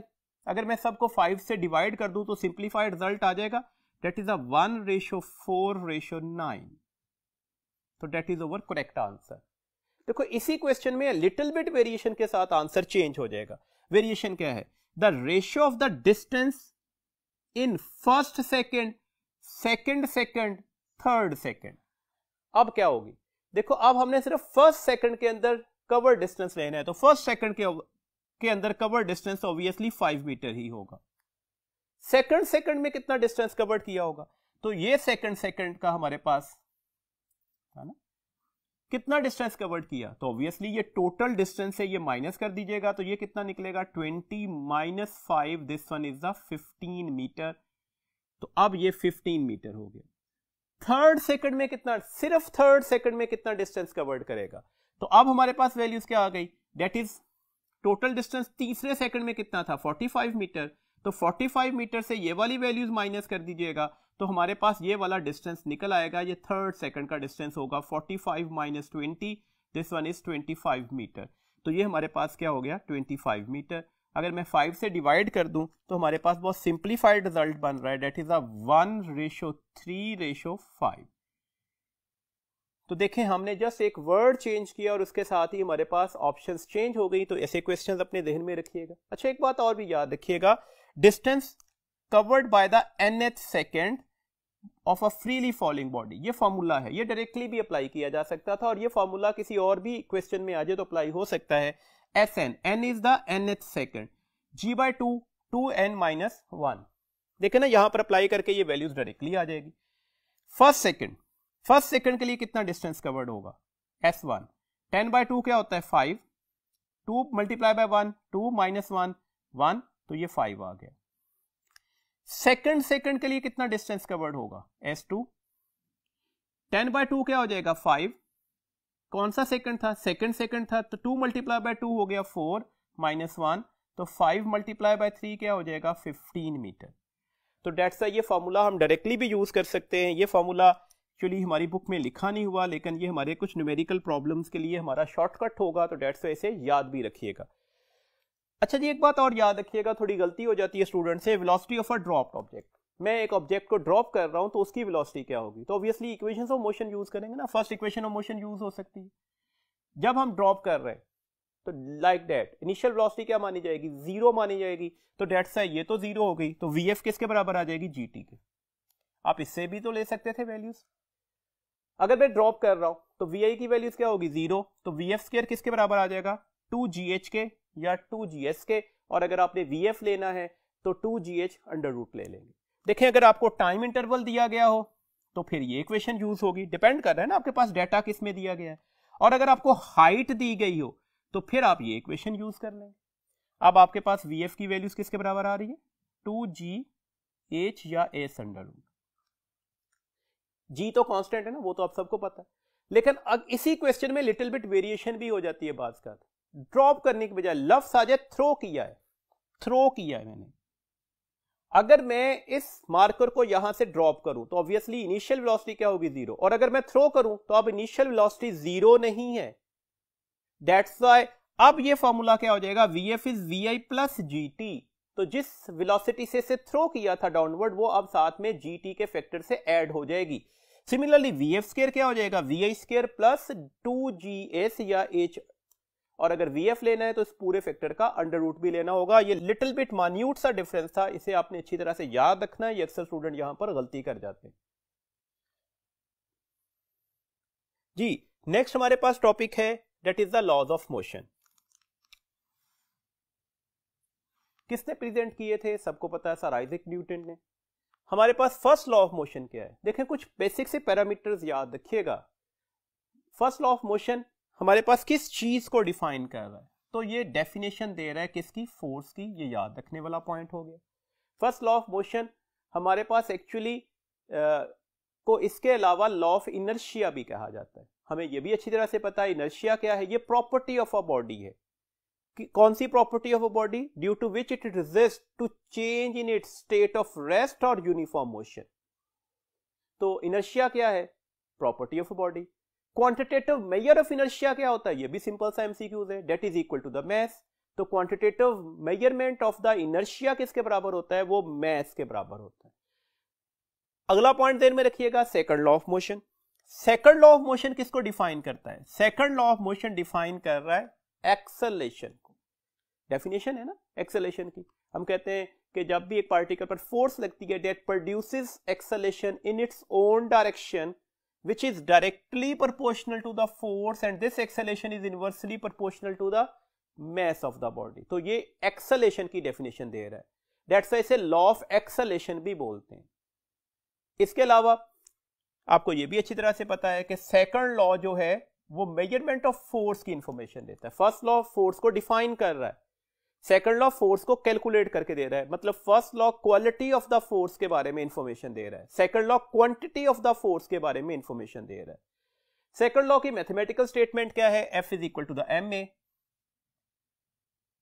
ये मैंने पहले पॉइंट्स बोल दिए, इसके अकॉर्डिंगली एमसीक्यूज पूछे जा सकते हैं। मास कांस्टेंट हो, फोर्सेस की रेशियो दी गई हो, एक्सेलरेशन की रेशियो क्या होगी, तो सेम एज द फोर्सेस।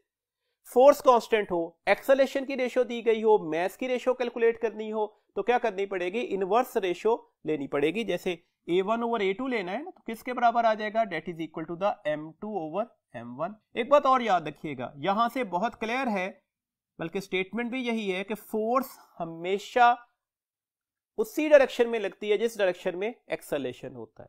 तो डेट्स याद रखने वाला पॉइंट हुआ, एक्सेलेरेशन और फोर्स हमेशा सेम डायरेक्शन में होते हैं किसी भी सिचुएशन पर। Either you are moving on the straight line, on a curved path, with the increasing velocity, with the decreasing velocity, acceleration और फोर्स का पेयर हमेशा सेम डायरेक्शन में होगा। थर्ड लॉ क्या बताता है? थर्ड लॉ आइडिया देता है कि हमेशा फोर्स आइसोलेट नहीं होती, फोर्स पेयर की शक्ल में एग्जिस्ट करती। Action and reaction both are equal and opposite. एक बात और याद रखिएगा, एक्शन और रिएक्शन एक ही बॉडी पर लगने वाली फोर्सेस नहीं है। That's why equal and opposite होने के बावजूद एक दूसरे को कैंसिल नहीं करते, क्योंकि ये एक पार्टिकल पर नहीं लग रही। तो ये कुछ इंफॉर्मेशन थी जो आपने लॉज ऑफ मोशन के अकॉर्डिंगली याद करनी थी। एक पॉइंट और याद रखिएगा, दैट इज द मोमेंटम। एक छोटी सी क्वांटिटी है, आपने इसमें डेफिनेशन और इसके मैथमेटिकल रिलेशन याद रखना होगा। इसे हम क्वांटिटी ऑफ मोशन भी कहते हैं। Actually that is the product of the mass into velocity. इसे p से रिप्रेजेंटेशन दी जाती है। That is a vector quantity. Direction क्या होगी? The same as the velocity. Units क्या होंगे? किलोग्राम मीटर पर सेकंड, या जिसे न्यूटन सेकंड भी कहा जा सकता है। Momentum and second law of motion. The applied force acting on a body is actually the equal to the rate of change of momentum. और चेंज इन मोमेंटम कैसे लिया जाएगा? Mass vf minus vi। और rate कैसे लिया जाएगा? इसे time से डिवाइड कर दीजिएगा। तो ऐसे क्वेश्चंस पेपर में आ सकते हैं। आपके पास मैस गिवन हो, इनिशियल वेलोसिटी गिवन हो, फाइनल वेलोसिटी गिवन हो, और इसके साथ टाइम भी गिवन हो, और कहा जाए फोर्स कैलकुलेट कर दें, तो आप फोर्स कैलकुलेट कर सकते हैं। अच्छा जी, आपसे क्वेश्चन सिंपल भी हो सकता है। देखिए, आपसे कहा जाए कि ये एक ऑब्जेक्ट है, फ्रीली फॉलिंग ऑब्जेक्ट है, हैविंग द मास m। आप बता दें इसका rate of change of momentum किसके बराबर होगा। अभी हमने कहा rate of change of momentum किसके बराबर होता है? फोर्स के। तो फ्रीली फॉलिंग ऑब्जेक्ट पर फोर्स कौन सी चीज लगा रही होती है? ऑब्वियसली उसका वेट, अर्थ। तो डेट्स व्हाई ये किसके बराबर निकलेगा? दैट इज वेट, जिसे आप इसके अलावा क्या लिख सकते हो? mg लिख सकते हो। वेट ऑफ डेड बॉडी भी लिखा जा सकता है। तो ये आपके पास एक सिंपल सा एमसीक्यूज था जो एंटी टेस्ट के पेपर में पूछा भी गया। तो डेट्स व्हाई ये कॉन्सेप्ट जरा ध्यान में रखिएगा। नेक्स्ट क्वांटिटी है जी हमारे पास इंपल्स। इंपल्स क्या है? हम कहते हैं इंपल्स आई से रिप्रेजेंटेशन होती है, और ये f इंटू डेल्टा टी का प्रोडक्ट है। Very large variable force very small interval of time के लिए अगर लग रही हो तो हम कहते हैं ये इंपल्स है। अगर आप इस इक्वेशन पर फोकस कर रहे हैं तो ये चेंज इन मोमेंटम भी हो सकता है, और चेंज इन मोमेंटम को mvf माइनस vi भी लिखा जा सकता है। अब याद रखने वाला पॉइंट हो गया कि इंपल्स के यूनिट्स क्या होंगे? The same as momentum. This means that newton second या किलोग्राम मीटर पर सेकंड। नेक्स्ट पॉइंट याद रखिएगा, देखिएगा हमारे पास यहां पर इस एक्सप्रेशन पर फोकस कीजिएगा। टाइम इधर जाकर डिवाइड हो जाएगा। f और टाइम में कौन सा रिलेशन आ गया? इनवर्स।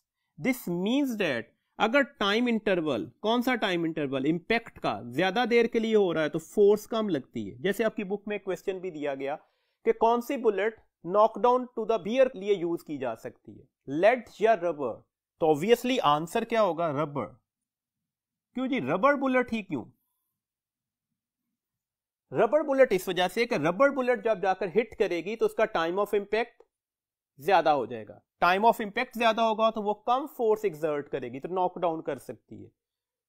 जबकि लेड बुलेट ऑब्वियसली नॉकडाउन नहीं करेगी, वो तो फेटल हो जाएगी उस बियर के लिए। तो दिस मींस दैट ये एक्सप्रेशन आपने याद रखना होगा। एक और कंफ्यूजन होती है कि मूविंग ऑब्जेक्ट का इंपल्स होता है या नहीं होता। याद रखिएगा दैट मे बी और मे नॉट बी। अगर मूविंग ऑब्जेक्ट वेरिएबल वेलोसिटी से मूव कर रहे होंगे तो उसका इंपल्स मौजूद होगा, क्योंकि फोर्स लग रही होगी, एक्सेलेरेशन है। और अगर मूविंग ऑब्जेक्ट कांस्टेंट वेलोसिटी से मूव कर रहे हैं तो अब इंपल्स की वैल्यूज किसके बराबर ली जाएगी? जीरो के, क्योंकि अब फोर्स नहीं लग रही होती। नेक्स्ट पॉइंट याद रखिएगा, अगर आप फोर्स टाइम का ग्राफ बना लें तो हमारे पास फोर्स y एक्सिस पर और टाइम x एक्सिस पर लिया जाएगा। इसका एरिया f इंटू टी के बराबर आएगा, that is equal to the impulse. तो फोर्स टाइम ग्राफ का एरिया किसके बराबर होता है? वो इंपल्स के बराबर होता है। जैसे यहां पर लेट्स सपोज ये कहा जाए हमारे पास ये 10 न्यूटन की फोर्स लग रही है for the time of 2 seconds. अब बता दें इस वक्त इंपल्स कितना होगा। तो कितना इंपल्स होगा? आपने एरिया लेना है ना। तो कौन सी शक्ल बनी हुई है आपके पास? Right angle triangle. तो राइट एंगल ट्राइंगल का एरिया ले लीजिएगा, that is a half base. Base कितना है? 2 multiply by the height, height कितनी है 10, तो आंसर कितना निकल आएगा 10 न्यूटन सेकेंड। इंपल्स की बजाय आप यहां से ये भी कह सकते थे कि चेंज इन मोमेंटम कितना होगा, तो फिर भी आपने यही कैलकुलेट करना होगा। इसका मतलब है इंपल्स या चेंज इन मोमेंटम के लिए आपने फोर्स टाइम ग्राफ का एरिया कैलकुलेट करना होगा। जी नेक्स्ट हमारे पास है जी law of conservation of momentum. Law of conservation of momentum क्या है? फॉर एन आइसोलेटेड सिस्टम, याद रखिएगा हम बात आइसोलेटेड सिस्टम की कर रहे हैं। कौन सा सिस्टम आइसोलेटेड होता है? जिसमें एक्सटर्नल एजेंसी कोई फोर्स नहीं लगा रही होती। मैंने बात की है एक्सटर्नल एजेंसी की। The total linear momentum is conserved. मतलब क्या हुआ जी? अगर एक्सटर्नल फोर्स 0 हो जाए तो the total initial momentum should be equal to the total final momentum. आप इसे ऐसे भी लिख सकते थे, लेट्स सपोज ये दो मूविंग ऑब्जेक्ट्स का केस है, तो m1 v1 plus m2 v2, where v1 and v2 हमारे पास वेलोसिटीज हैं बिफोर कोलिजन्स की, that should be equal to the m1 v1 dash plus m2 v2 dash, और v1 डैश और v2 डैश हमारे पास वेलोसिटीज हैं आफ्टर द कोलिजन।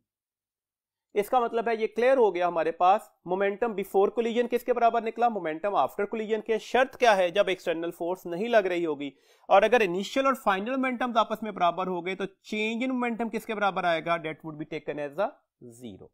देखो ना, ऐसे क्वेश्चन हमारी बुक का एक एग्जाम्पल भी है, उसी को डिस्कस करते हैं। एक एमसीक्यूज डिस्कस कर रहे हैं। एक ऑब्जेक्ट है जिसका मैस है 2 किलोग्राम और एक ऑब्जेक्ट है जिसका मैस है 3 kilogram. They are moving towards each other. अब देखें फिगर नहीं बनी होगी, क्वेश्चन में टूवर्ड्स ईच अदर की वर्ड है। टूवर्ड्स ईच अदर कब आएंगे? जब इनका डायरेक्शन ऑफ मोशन क्या होगा? अपोजिट। फिर एक दूसरे की साइड पर आ सकते हैं ना, तो दैट्स व्हाई यहां पर इनकी वेलोसिटीज भी गिवन है 6 मीटर पर सेकंड और 4 मीटर पर सेकंड। आपने कैलकुलेट करना है कि अगर हेवियर ऑब्जेक्ट की वेलोसिटी आफ्टर द कोलिजन ये हो जाए तो लाइटर ऑब्जेक्ट की वेलोसिटी आफ्टर द कोलिजन क्या होगी। अब यहां पर गलती क्या करते हैं स्टूडेंट? फॉर्मूला तो यही यूज होना है, m1 v1 plus m2 v2, 2 multiply bye 6 plus 3 multiply by 4। यही गलती करते हैं स्टूडेंट। देखें टुवर्ड्स ईच अदर आने का मतलब क्या हुआ? इन दोनों का डायरेक्शन ऑफ मोशन अपोजिट है, दोनों की वेलोसिटी अपोजिट डायरेक्शन में है, तो दैट्स व्हाई इसके साथ नेगेटिव का साइन भी लगेगा, अदरवाइज कैलकुलेशंस गलत हो जाएंगी। तो ये कीवर्ड है, याद रखना है। सिमिलरली आफ्टर द कोलिजन देखते हैं, दैट इज 2 मल्टीप्लाई बाय, ये कैलकुलेट करना चाह रहे थे, प्लस 3 और मल्टीप्लाई बाय -3। ये 12 -12, ये 2v1 डैश -9 निकल आया, ये तो 0 हो गया, तो डेट्स वाई 2v1 डैश किसके बराबर आ जाएगा? ये इस साइड पर जाकर प्लस हो जाएगा। This means that v1 dash किसके बराबर आ जाएगा? 9/2 के, date is 4.5 metre per second. तो कैलकुलेशंस करने के लिए वेलोसिटीज की डायरेक्शन या वेलोसिटी की हमारे पास जो साइंस है वो बहुत इंपॉर्टेंट पैरामीटर्स में आएंगे, क्योंकि मोमेंटम हमारे पास कौन सी क्वांटिटी ली जा रही है? वेक्टर क्वांटिटी ली जा रही है। नेक्स्ट टॉपिक है हमारे पास, डेट इज कोलिजन। कोलिजन की दो काइंड्स हमारी बुक में डिस्कस की गई, एक है इलास्टिक कोलिजन और दूसरा है इनइलास्टिक कोलिजन। क्या डिफरेंस है? एक आइडियल कोलिजन जिसमें काइनेटिक एनर्जी कंजर्व्ड हो जाए, मतलब kinetic energy before collision, kinetic energy after collision के बराबर निकल रहा है, तो हम कहते हैं ये इलास्टिक कोलिजन होगा। इनइलास्टिक कोलिजन क्या है? प्रैक्टिकल केसेस यही होते हैं, इसमें काइनेटिक एनर्जी कंजर्व्ड नहीं रहती। क्यों नहीं रहती? क्योंकि काइनेटिक एनर्जी कंजर्व्ड ना होने की वजह यह है कि कुछ एनर्जी लॉसेज आते हैं। किस शक्ल में एनर्जी लॉसेज आते हैं? तो एनर्जी लॉसेज आने की वजह क्या है? हमारे पास वजह है फ्रिक्शन, साउंड एंड हीट। ये एनर्जी लॉसेज की वजह। याद रखिएगा कोई भी टाइप ऑफ कोलिजन हो, वो चाहे इलास्टिक हो चाहे इनइलास्टिक हो, दो चीजें तो हमेशा ही कंजर्व्ड होनी होती हैं, मोमेंटम भी और टोटल एनर्जी भी, ये तो कंजर्व्ड ही रहेंगी। इसका मतलब है इसमें भी मोमेंटम और टोटल एनर्जी क्या रहेंगी? वो कंजर्व्ड ही रहेंगी। This means that elastic collision में कौन कौन सी चीजें कंजर्व्ड होंगी? मोमेंटम, टोटल एनर्जी और काइनेटिक एनर्जी। इनइलास्टिक में कौन कौन सी चीजें कंजर्व्ड होंगी? मोमेंटम और टोटल एनर्जी। हमारे पास अगर हम इनइलास्टिक कोलिजन्स के अलावा इलास्टिक कोलिजन्स को डिस्कस करना चाह रहे हैं और हमारा सिलेबस भी इलास्टिक कोलिजन ही है, तो उसमें हमारे पास ये एक इक्वेशन बनी हुई है। इस इक्वेशन में इस वर्ड को लिखा हमने स्पीड ऑफ अप्रोच, ये स्पीड ऑफ अप्रोच है, and that is taken as the speed of recession. Speed of recession भी बोलते हैं और स्पीड ऑफ सेपरेशन भी कहते हैं। तो ये हमारे पास एक इक्वेशन ड्राइव हुई है, इसके अकॉर्डिंगली बात याद रखिएगा। देखिए स्पीड ऑफ अप्रोच का मतलब क्या है, कोलिजन से पहले की रिलेटिव स्पीड, और स्पीड ऑफ रिसेशन या सेपरेशन का मतलब है कोलिजन के बाद की रिलेटिव स्पीड। आप सबको पता है ना रिलेटिव स्पीड कैसे ली जाती है। रिलेटिव स्पीड, अगर दो पार्टिकल एक ही डायरेक्शन में मूव कर रहे हो तो हम रिलेटिव स्पीड उनको उनकी वेलोसिटीज के दरमियान डिफरेंस लेकर लेते हैं, और अगर दो पार्टिकल अपोजिट डायरेक्शन में मूव कर रहे होते तो हम रिलेटिव स्पीड कैसे लेते हैं, उन दोनों की वेलोसिटीज को ऐड करके लेते हैं। तो ये इसी वजह से इसे रिलेटिव स्पीड भी बोला जाता है। तो हम कह रहे हैं कि speed of approach actually equal to the speed of recession but in opposite direction. Point याद रखिएगा, स्पीड ऑफ अप्रोच और स्पीड ऑफ रिसेशन या स्पीड ऑफ सेपरेशन आपस में बराबर होते हैं, और अगर मैं स्पीड की जगह वेलोसिटी का वर्ड बोल दूं तो फिर ये नेगेटिव का साइन भी सिग्निफिकेंट हो जाएगा, डायरेक्शन को बता रहा होगा और वो अपोजिट डायरेक्शंस में होंगे। इस बात को अगर हम अप्लाई करते हैं तो अगला पॉइंट आपको वेलोसिटीज आफ्टर कोलिजन के फॉर्मूलाज की शक्ल में भी याद होना चाहिए। फर्स्ट पार्टिकल की वेलोसिटी आफ्टर द कोलिजन किसके बराबर होगी, m1 minus m2 over m1 plus m2, और इसको मल्टीप्लाई किससे किया, v1 से, plus 2m2 v2 divided by m1 plus m2।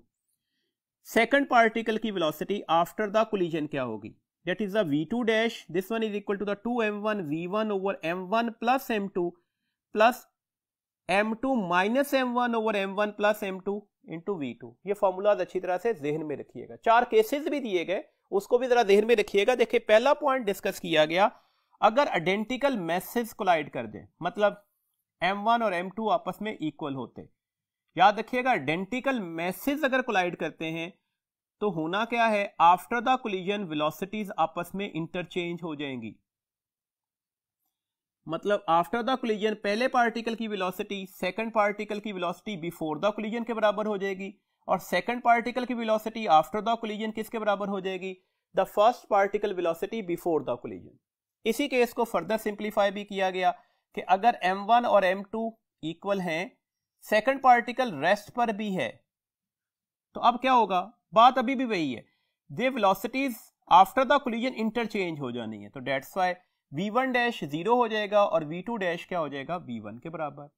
तीसरा पॉइंट डिस्कस किया गया, अगर एक बहुत लाइटर पार्टिकल एक रेस्ट वाले हैवी पार्टिकल से कोलाइड कर जाए तो फिर क्या होगा।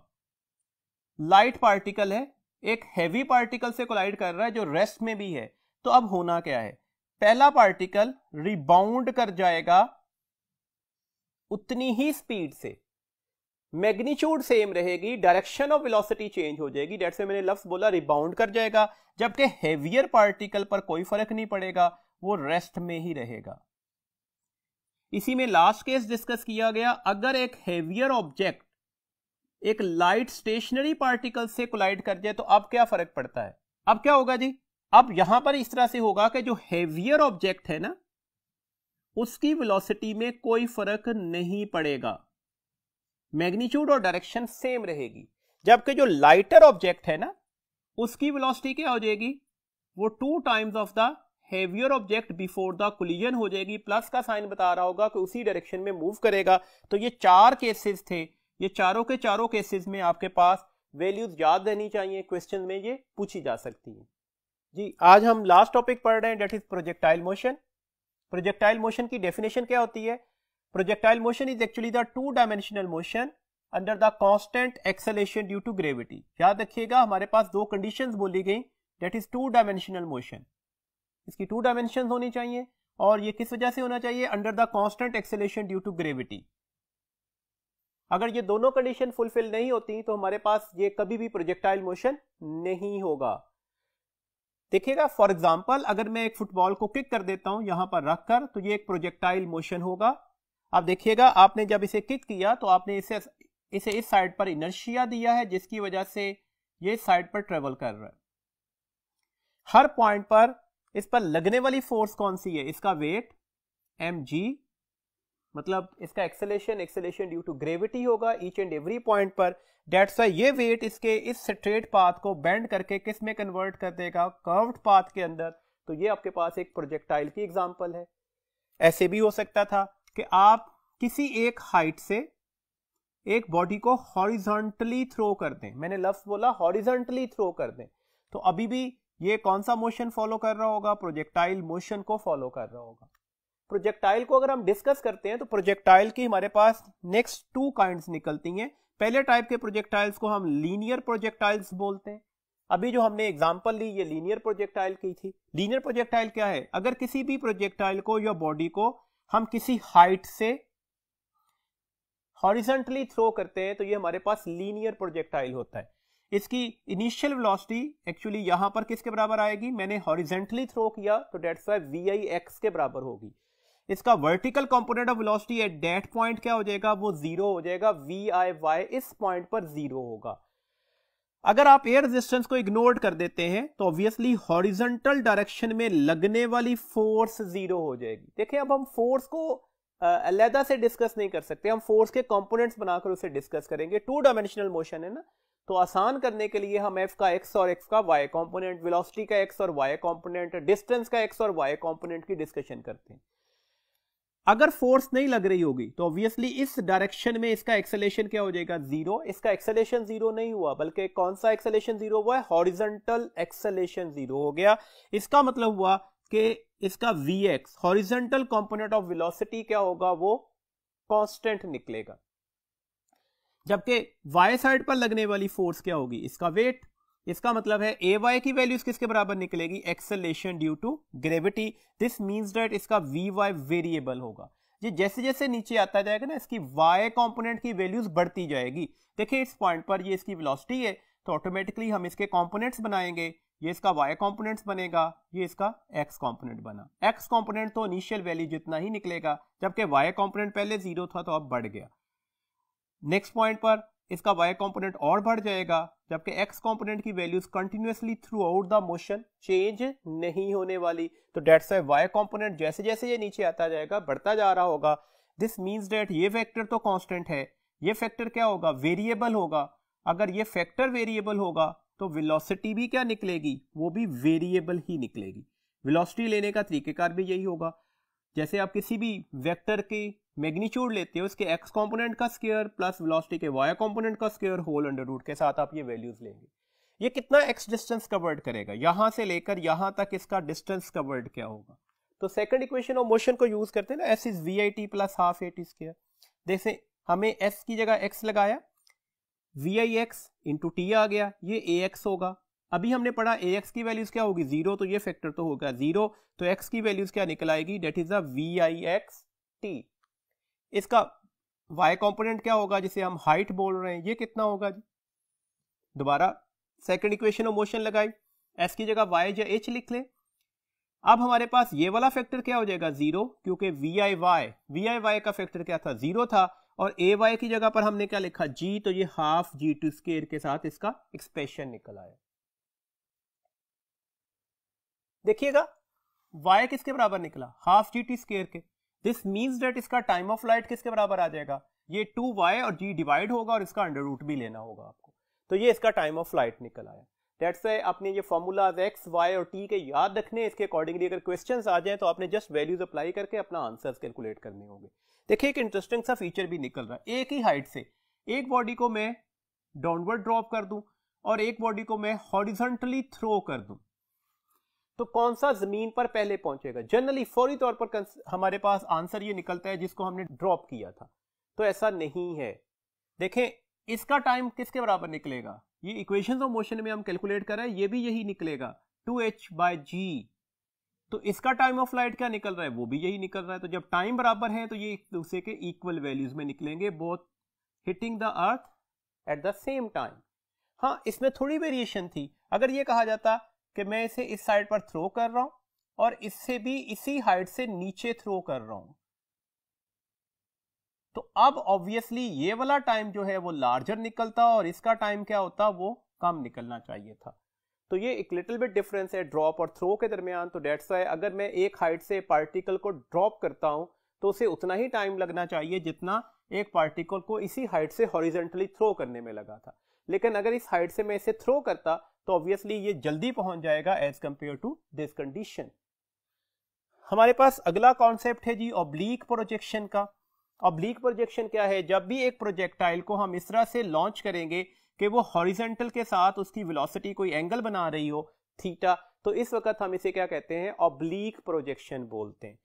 वंस अगेन वही फिनोमिना हैं, हम एयर रेजिस्टेंस को इग्नोर कर रहे हैं, आइडियल कंडीशन ले रहे हैं, एयर रेजिस्टेंस इग्नोर कर दें तो obviously horizontal component of force तो हो गया जीरो।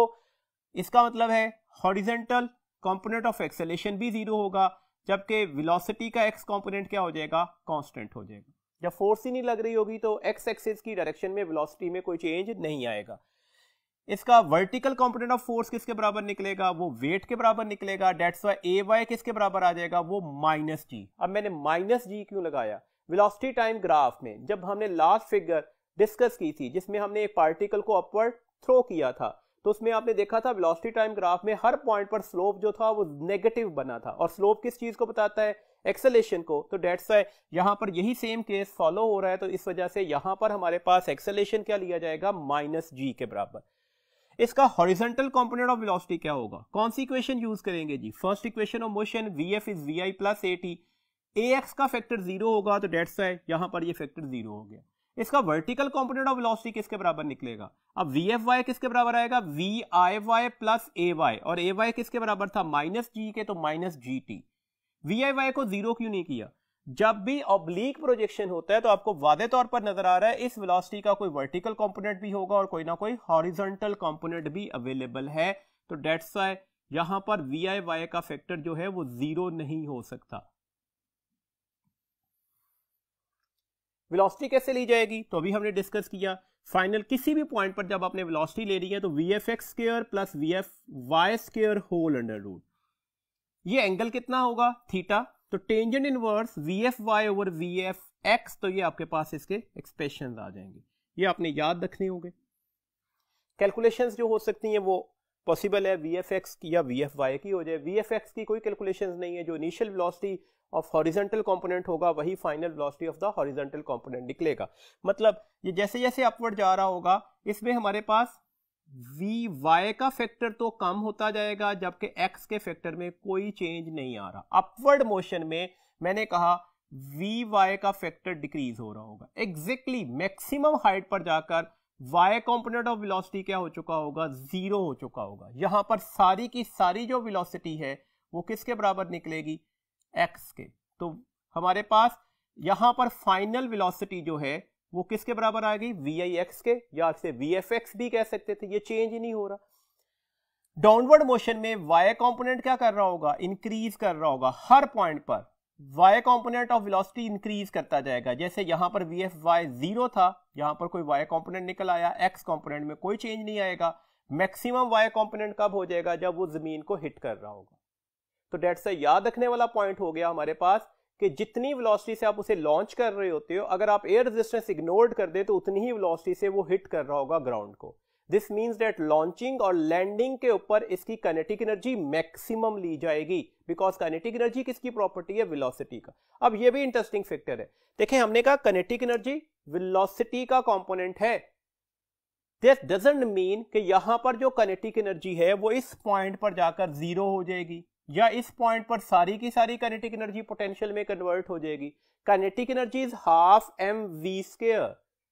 एम वी स्क्वायर का मतलब है कि वहां पर एक्स कंपोनेंट ऑफ वेलोसिटी भी आएगा, वाई कंपोनेंट ऑफ वेलोसिटी भी आएगा। दैट्स व्हाई शॉर्टकट बता रहा हूं, याद रखिएगा। Kinetic energy at highest point कैसे कैलकुलेट करते हैं? Initial kinetic energy into cos square theta. And potential energy at highest point कैसे कैलकुलेट करते हैं? Initial kinetic energy into sine square theta. देखें ना, लेट्स सपोज आपसे कहा जाए एक प्रोजेक्टाइल को हमने 45 डिग्री एंगल के ऊपर प्रोजेक्ट कर दिया। आप बता दें कि उसकी हाईएस्ट पॉइंट पर, पीक पॉइंट पर काइनेटिक एनर्जी की वैल्यूज क्या होगी अगर इनिशियल काइनेटिक एनर्जी के बराबर है। तो कौन सा फार्मूला लगा? Initial kinetic energy cos square theta. Initial kinetic energy की वैल्यूज के थी cos square 45, cos of 45 1/2 under root होता है, इसका स्क्वायर लेंगे तो ये 1/2 हो जाएगा। तो ये एग्जैक्टली अपनी इनिशियल वैल्यूज का हाफ हो चुकी होगी। लेकिन ये हर कंडीशन पर ऐसे नहीं है, 45 डिग्री पर ऐसा हुआ। अगर आप एंगल चेंज कर देते तो आप cos ऑफ 60 या cos ऑफ 30 की वैल्यूज को 1/2 नहीं लेते, तो डेट्स वाई वहां पर उसके अकॉर्डिंगली कैलकुलेशन हमारे पास आनी चाहिए थी। देखिएगा इसी क्वेश्चन को इस तरह से समझते हैं कि लेट्स सपोज मैंने एक प्रोजेक्टाइल को यहां से थ्रो किया है, इस तरह से उसकी इनिशियल काइनेटिक एनर्जी थी वो 200 जूल थी। जब वो हाईएस्ट पॉइंट पर गया तो आप बता दें इसकी पोटेंशियल एनर्जी क्या होगी। तो फौरन से पहले आंसर दिया जाता है 200 जूल। क्यों जी? हमने कहा हम जब एक पार्टिकल को थ्रो कर रहे होते हैं अपवर्ड, तो हर पॉइंट पर उसकी काइनेटिक एनर्जी कम होती जा रही है और ये किस में कन्वर्ट होती जाएगी? पोटेंशियल एनर्जी के अंदर। तो डेट्स वाई हाईएस्ट पॉइंट पर जाकर सारी की सारी काइनेटिक एनर्जी किस में कन्वर्ट हो चुकी होगी? पोटेंशियल एनर्जी में। ये फैक्टर, ये एप्लीकेशन बिल्कुल ठीक होती अगर हाईएस्ट पॉइंट पर जाकर सारी की सारी वेलोसिटी जीरो हो जाती। ऐसा तो नहीं है, तो डेट्स वाई ऐसी गलती नहीं करनी, कैलकुलेशंस करनी है। देखें kinetic energy at peak point पर क्या होगी? Kinetic energy of initial into cos square theta. Initial kinetic energy क्या थी? 200, थीटा क्या था? 60। तो कॉस ऑफ 60 क्या होता है? 1/2। अगर इसका स्क्वायर ले लें तो ये 1/4 हो जाएगा। तो 200 को जब 4 से डिवाइड करेंगे तो काइनेटिक एनर्जी इतनी मौजूद है, क्योंकि काइनेटिक एनर्जी अब किस वजह से मौजूद है? एक्स कंपोनेंट ऑफ वेलोसिटी की वजह से। इसकी potential energy at peak point किसके बराबर होगी? तो अब यहां पर फॉर्मूला लगा दें, kinetic energy initial 200 sine square 60। Sine of 60 किसके बराबर होता है? 300√2 के। उसका स्क्वायर ले लें तो ये 3/4 हो जाएगा। 200 को 3/4 से मल्टीप्लाई करेंगे तो ये 150 जूल आ जाएगा। नो डाउट काइनेटिक और पोटेंशियल एनर्जी में चेंज आ रहा है, बट टोटल एनर्जी हमेशा क्या रहेगी? वो कांस्टेंट ही रहेगी। एक पॉइंट और याद रखिएगा, मैक्सिमम हाइट के ऊपर जाकर सारी की सारी वेलोसिटी क्या हो जाती है? Horizontal. Vertical component of velocity क्या हो जाएगा? वो जीरो हो जाएगा। अगर मैं यहां पर एक्सेलेरेशन ले लूं तो ये ऑब्वियसली सिर्फ g के बराबर आएगा ना, x कंपोनेंट ऑफ एक्सेलेरेशन तो जीरो होता है, ये g की वैल्यूज है। तो डेट्स वाई इसमें कितना एंगल बना वेलोसिटी और एक्सेलेरेशन में? 90 डिग्री। तो हाईएस्ट पॉइंट के ऊपर जाकर वेलोसिटी और एक्सेलेरेशन आपस में परपेंडिकुलर हो जाते हैं। कितनी दफा परपेंडिकुलर होंगे? Only the one time. देखिएगा ना, यहां पर ये वेलोसिटी है, ये एक्सेलेरेशन ड्यू टू ग्रेविटी है, जी की वैल्यूज है, तो ये तो 90 डिग्री नहीं है। यहां पर भी देखिएगा ये वेलोसिटी टेंजेंट के अलोंग लेंगे, जबकि यहां पर ये एक्सेलेरेशन ड्यू टू ग्रेविटी होगा। तो डेट्स वाई इनिशियल पॉइंट पर वेलोसिटी और एक्सेलेरेशन के दरमियान एंगल 90 डिग्री से लार्जर निकलेगा। हाईएस्ट पॉइंट पर जाकर वेलोसिटी और एक्सेलेरेशन में एंगल 90 डिग्री होगा, और जब वो हिट कर रहा होगा जमीन को, वेलोसिटी और एक्सेलेरेशन में एंगल जो होगा वो लेस देन 90 डिग्री निकलेगा। ये मैंने एंगल जो डिस्कस किए ना वेलोसिटी और एक्सेलेरेशन के साथ किए, वरना उसका जो एंगल जो प्रोजेक्शन है वो वेलोसिटी का किसके साथ लिया जाता है? हॉरिजॉन्टल लाइन के साथ, जिसे एक्स एक्सिस बोला जाता है। देखिएगा हमारे पास इसकी कुछ कैलकुलेशंस हैं, आपने ये फॉर्मूलाज याद रखने होंगे, उसकी वेरिएशंस पूछी जा सकती हैं। हाइट ऑफ प्रोजेक्टाइल, तो हाइट ऑफ प्रोजेक्टाइल क्या है? अगर एक प्रोजेक्टाइल को थ्रो कर दे तो वो मैक्सिमम हाइट पर पहुंचता है, तो उस वक्त जमीन से, ग्राउंड से जो उसकी हाइट ली जाती है वो उसकी हाइट ऑफ प्रोजेक्टाइल होती है। मैक्सिमम वर्टिकल डिस्टेंस बोल दें। हाइट ऑफ प्रोजेक्टाइल का फॉर्मूला क्या होता है? That is the h is equal to the vi square sine square theta over 2g। आपको यहां पर थीटा की वेरिएशंस का पता होना चाहिए। थीटा अगर 0 डिग्री हो जाए तो ऑब्वियसली साइन 0 0 होता है, हाइट 0 ही रहेगी। अगर थीटा 90 डिग्री कर दिया जाए तो ये साइन ऑफ 90 1 हो जाएगा, ये मैक्सिमम हाइट का एक्सप्रेशन आएगा। तो हाइट 0 से 90 डिग्री के साइड पर आप एंगल बढ़ाते जाएं तो हाइट कंटिन्यूसली क्या कर रही होती है? बढ़ रही होती है हर अगले पॉइंट पर। थीटा अगर 45 कर दे तो साइन ऑफ 45 1/2 अंडर रूट होगा, स्केयर लेंगे तो 1/2, तो इसका मतलब है ये exactly half of the maximum values निकल आएगी। कुछ वेरिएशन और याद रखिएगा। देखिए अगर आपसे कहा जाए वी कांस्टेंट था, दो प्रोजेक्टाइल से, दोनों की इनिशियल वेलोसिटी कांस्टेंट दी गई, दोनों का एंगल ऑफ प्रोजेक्शन डिफरेंट था, तो हाइट की रेशियो क्या होगी? ये कांस्टेंट और जी भी कांस्टेंट, तो h1 ओवर h2 क्या हो जाएगा? Sign square theta 1 divided by the sign square theta 2। इसी में एक वेरिएशन देख लेते हैं। आपसे कहा जाए कि अगर थीटा कांस्टेंट कर दे, दो प्रोजेक्टाइल हमने थ्रो किए, दोनों का एंगल ऑफ प्रोजेक्शन सेम था, दोनों की इनिशियल वेलोसिटीज में डिफरेंस है, अब बता दें अब हाइट की रेशियो क्या होगी? The height achieved by the two projectile. तो h1 ओवर h2 किसके बराबर आ जाएगा? vi square divided by the v2 square. vi का मतलब होगा इनिशियल वेलोसिटी, और अगर फर्स्ट प्रोजेक्टाइल है तो v1 का square divided by the v2 का स्क्वायर। तो ये इस तरह से आप इसके एक्सप्रेशंस कैलकुलेट कर सकते हैं। कैलकुलेशन आ जाए तो आप ये कैलकुलेशन कर सकते होंगे। टाइम ऑफ फ्लाइट, जहां से आप प्रोजेक्टाइल को लॉन्च कर रहे हो और जहां पर वो हिट करेगा यहां तक जितना टाइम उसे लगता है, इसे टाइम को क्या बोला जाता है? इसी टाइम को हम टाइम ऑफ फ्लाइट बोलते हैं। टाइम ऑफ फ्लाइट का फॉर्मूला होता है 2vi sin theta divided by g। यहां पर भी थीटा की वेरिएशन देखिएगा, थीटा 0 होगा तो ऑब्वियसली टाइम 0 निकलेगा। थीटा अगर 30 डिग्री है तो उस वक्त यहां पर साइन ऑफ 30 1/2 हो जाएगा ना, तो ये मैक्सिमम टाइम ऑफ फ्लाइट का हाफ निकल आएगा। इंपॉर्टेंट पॉइंट है। थीटा अगर 90 डिग्री है तो ऑब्वियसली अब आंसर क्या निकलेगा? साइन ऑफ 91, तो ये आंसर 2vig निकलेगा जो कि मैक्सिमम होगा। इसका मतलब है 0 से 90 डिग्री की साइड पर आप मूव करते जाए, हर अगले एंगल पर टाइम ऑफ फ्लाइट पहले से क्या करता जाएगा? बढ़ रहा होगा। एक पॉइंट और याद रखिएगा, यहां पर नजर आ रहा है जो टाइम है वो इनिशियल वेलोसिटी के डायरेक्टली प्रोपोर्शनल में होगा। मतलब अगर आप वेलोसिटी की वैल्यूज को बढ़ाना शुरू कर दें तो ऑटोमेटिकली टाइम ऑफ फ्लाइट भी क्या करता जाएगा? बढ़ रहा होगा। थीटा की वेरिएशन अभी डिस्कस कर ली। टी और जी में कौन सा रिलेशन है? इनवर्स।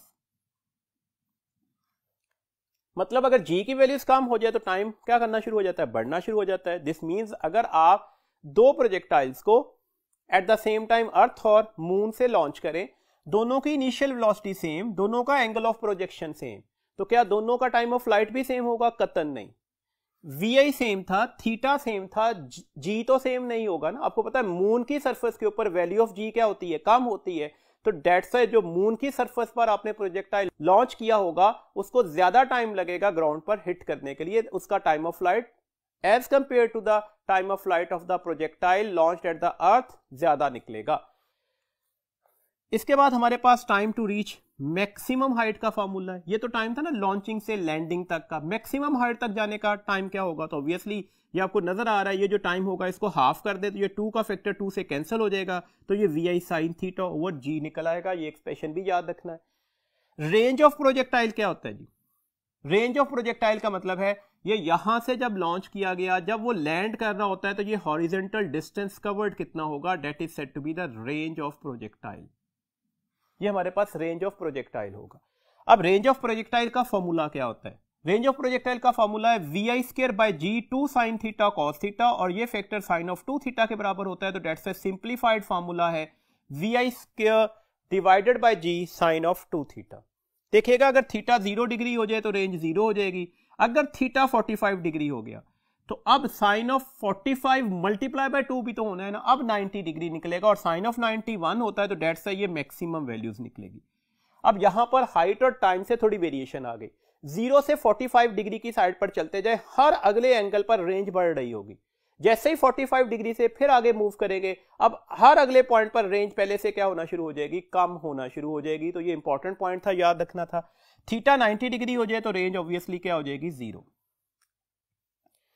नेक्स्ट हमारे पास याद रखिएगा वही वेरिएशन जो हमने हाइट के अकॉर्डिंगली डिस्कस की थी। अगर आप vi को कांस्टेंट कर देते हैं तो अब हमारे पास दो जो प्रोजेक्टाइल्स थी उनकी रेंजेस की रेशो क्या होगी? तो वो sine of 2 theta 1 divided by sine of 2 theta 2 के बराबर आ जाएगी। और अगर आप थीटा को कांस्टेंट कर देते हैं, एंगल ऑफ प्रोजेक्शन कांस्टेंट कर देते हैं, g कांस्टेंट होगा, तो अब आपके पास रेंजेस की रेशो क्या हो जाएगी? v1 square over v2 square. तो ये कुछ फॉर्मूलाज हैं, इनको आपने अच्छी तरह से याद रखना है ताकि अगर इसके अकॉर्डिंगली कोई न्यूमेरिकल प्रॉब्लम्स आए तो आप उसको आसानी से सॉल्व कर सके।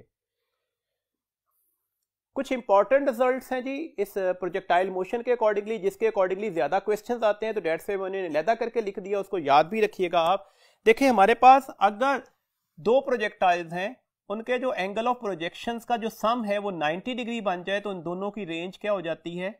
इक्वल हो जाती है। जैसे फॉर एग्जांपल एक प्रोजेक्टाइल को मैंने 30 डिग्री के ऊपर लॉन्च किया, जबकि दूसरे प्रोजेक्टाइल को मैंने 60 डिग्री पर लॉन्च किया, तो 60 प्लस 30 कितने बन रहे हैं? 90। तो दोनों की रेंजेस क्या होंगी? इक्वल होंगी। ऐसे क्वेश्चंस एमसीक्यूज में आते हैं, आपसे कहा जाएगा कि नीचे पेयर ऑफ एंगल्स दिए गए हैं, किस पेयर के ऊपर रेंज बराबर होगी, तो आप दोनों एंगल्स को ऐड कीजिएगा। अगर उसका सम जो है वो 90 के बराबर आ जाए तो वहां पर रेंज क्या होनी चाहिए? इक्वल होनी चाहिए। ये बात ऐसे भी की जा सकती है कि हमारे पास अगर एक प्रोजेक्टाइल को हम किसी एंगल से फायर्ड करते हैं सच डैट ये एंगल थीटा है हॉरिजॉन्टल के साथ, और दूसरा जो प्रोजेक्टाइल है उसको इसी एंगल थीटा के साथ वर्टिकल बना देते हैं। वो थीटा जो एंगल है वो किसके साथ बना रहा है? वर्टिकल एक्सिस के साथ। तो इस सूरत में भी इन दोनों की रेंजेस आपस में क्या निकलेंगी, इक्वल निकलेंगी। तो बात ऐसे भी की जा सकती थी, मतलब अगर एक प्रोजेक्टाइल को 30 degree angle with the x axis launch किया गया, दूसरे प्रोजेक्टाइल को 30 degree angle with the Y axis launch किया गया, तो दोनों की रेंजेस क्या होनी चाहिए थी, वो इक्वल होनी चाहिए थी। एक पॉइंट और याद रखिएगा, हमारे पास अगर r जो है वो NH हो जाए, n इज द नंबर, कोई भी नंबर हो सकता है, where r is the range and h is the height, तो टेंजेंट थीटा की वैल्यू 4/n होगी। ये n यहां पर 4 के साथ आकर डिवाइड हो जाएगा। फॉर एग्जांपल याद रखने के लिए मैंने क्विक रिस्पॉन्ड दिया था आपको, देखिए अगर r h के बराबर हो जाए तो r is equal to 1h ही लिखा जाएगा ना। इसका मतलब है टेंजेंट थीटा क्या हो जाएगा, 4/1 4, थीटा क्या हो जाएगा, टेंजेंट इनवर्स 4, जिसको आप 76 डिग्री भी बोलते हैं। ये बात आपकी बुक की इंफॉर्मेशन भी है, बुक का न्यूमेरिकल भी है कि किस एंगल ऑफ प्रोजेक्शन पर रेंज हाइट के बराबर हो जाती है, तो वो 76 डिग्री, और मैंने इसे जनरलाइज रिलेशन में लिख दिया ताकि याद रखना आसान हो जाए। देखें इसी तरह से अगर आपसे कहा जाता r जो है वो 4h के बराबर हो गया, अब n की वैल्यूज क्या है, 4 है, तो मैं अगर n की जगह 4 लगा दूं तो 4/4 क्या हो जाएगा, 1, तो टेंजेंट थीटा 1 हो जाएगा, थीटा क्या हो जाएगा, tangent inverse 1, that is the 45 degree.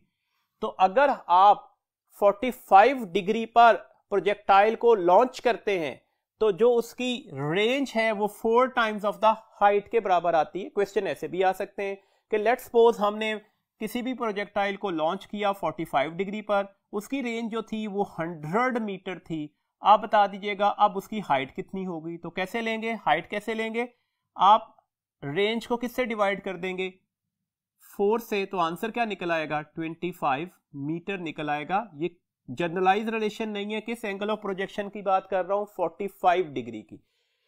एक बात और याद रखिएगा, थीटा जो है अगर वो लार्जर देन 0 और लेस देन 76 हो, मतलब आप कंटिन्यूअसली 0 से 76 की साइड पर मूव करते जाए, तो अभी भी रेंज जो है वो लार्जर ही निकलेगी, जबकि हाइट ऑफ द प्रोजेक्टाइल क्या होगी, वो लेस होगी। अगर थीटा 76 डिग्री हो जाए, अभी हमने डिस्कस किया, उस वक्त रेंज और हाइट आपस में क्या हो जाते हैं, इक्वल हो जाती हैं। और अगर थीटा 76 डिग्री से लार्जर हो जाए तो अब हाइट की वैल्यू ज्यादा निकलेगी as compare to the range of that projectile. तो ये कुछ इंपॉर्टेंट पैरामीटर्स हैं, इनको याद रखिएगा। सिमिलरली जैसे हमने रेंज और हाइट का रिलेशन तय किया ना, हाइट और टाइम ऑफ फ्लाइट का भी रिलेशन होता है। G T square, T for time of flight, divided by 8 is equal to the H. मतलब कहने का है h बाय टी स्क्वायर की जो रेशो होती है वो g बाय 8 के बराबर होगी। g की वैल्यूज 10 है, 8 एज इट इज आ गया तो ये 5/4 हो जाएगी। दिस मींस दैट h बाय टी स्क्वायर जो है वो 5/4 के बराबर निकलेगा। इसका मतलब हुआ कि अगर आपको h या टी स्क्वायर की वैल्यूज दे दी जाए और दूसरा फैक्टर अननोन रखा जाए, तो by using this relation you have to calculate another values. जैसे अगर आपसे हाइट कैलकुलेट करने के लिए कहा जाए तो ये टी स्क्वायर से 5/4 को मल्टीप्लाई कर दीजिएगा, तो आपके पास यहां पर हाइट की वैल्यूज आ जाएगी। अभी जो हमने टॉपिक्स पढ़े इनके कुछ क्वेश्चंस को डिस्कस करते हैं ताकि हमारी अंडरस्टैंडिंग ज्यादा बेहतर तरीके से डेवलप हो सके। जी पहला एमसीक्यू है जी हमारे पास, when a bullet is fired from a gun then. अब हम एक बुलेट फायर कर चुके गन से, तो हमने कुछ ऑप्शंस देखनी है, इसमें से कौन सी ऑप्शन ठीक है। देखिए अगर हम इसमें law of conservation of momentum लगाते हैं तो फायर करने से पहले बुलेट और गन का मोमेंटम क्या होगा, 0, तो the total momentum before the firing 0 हो गया।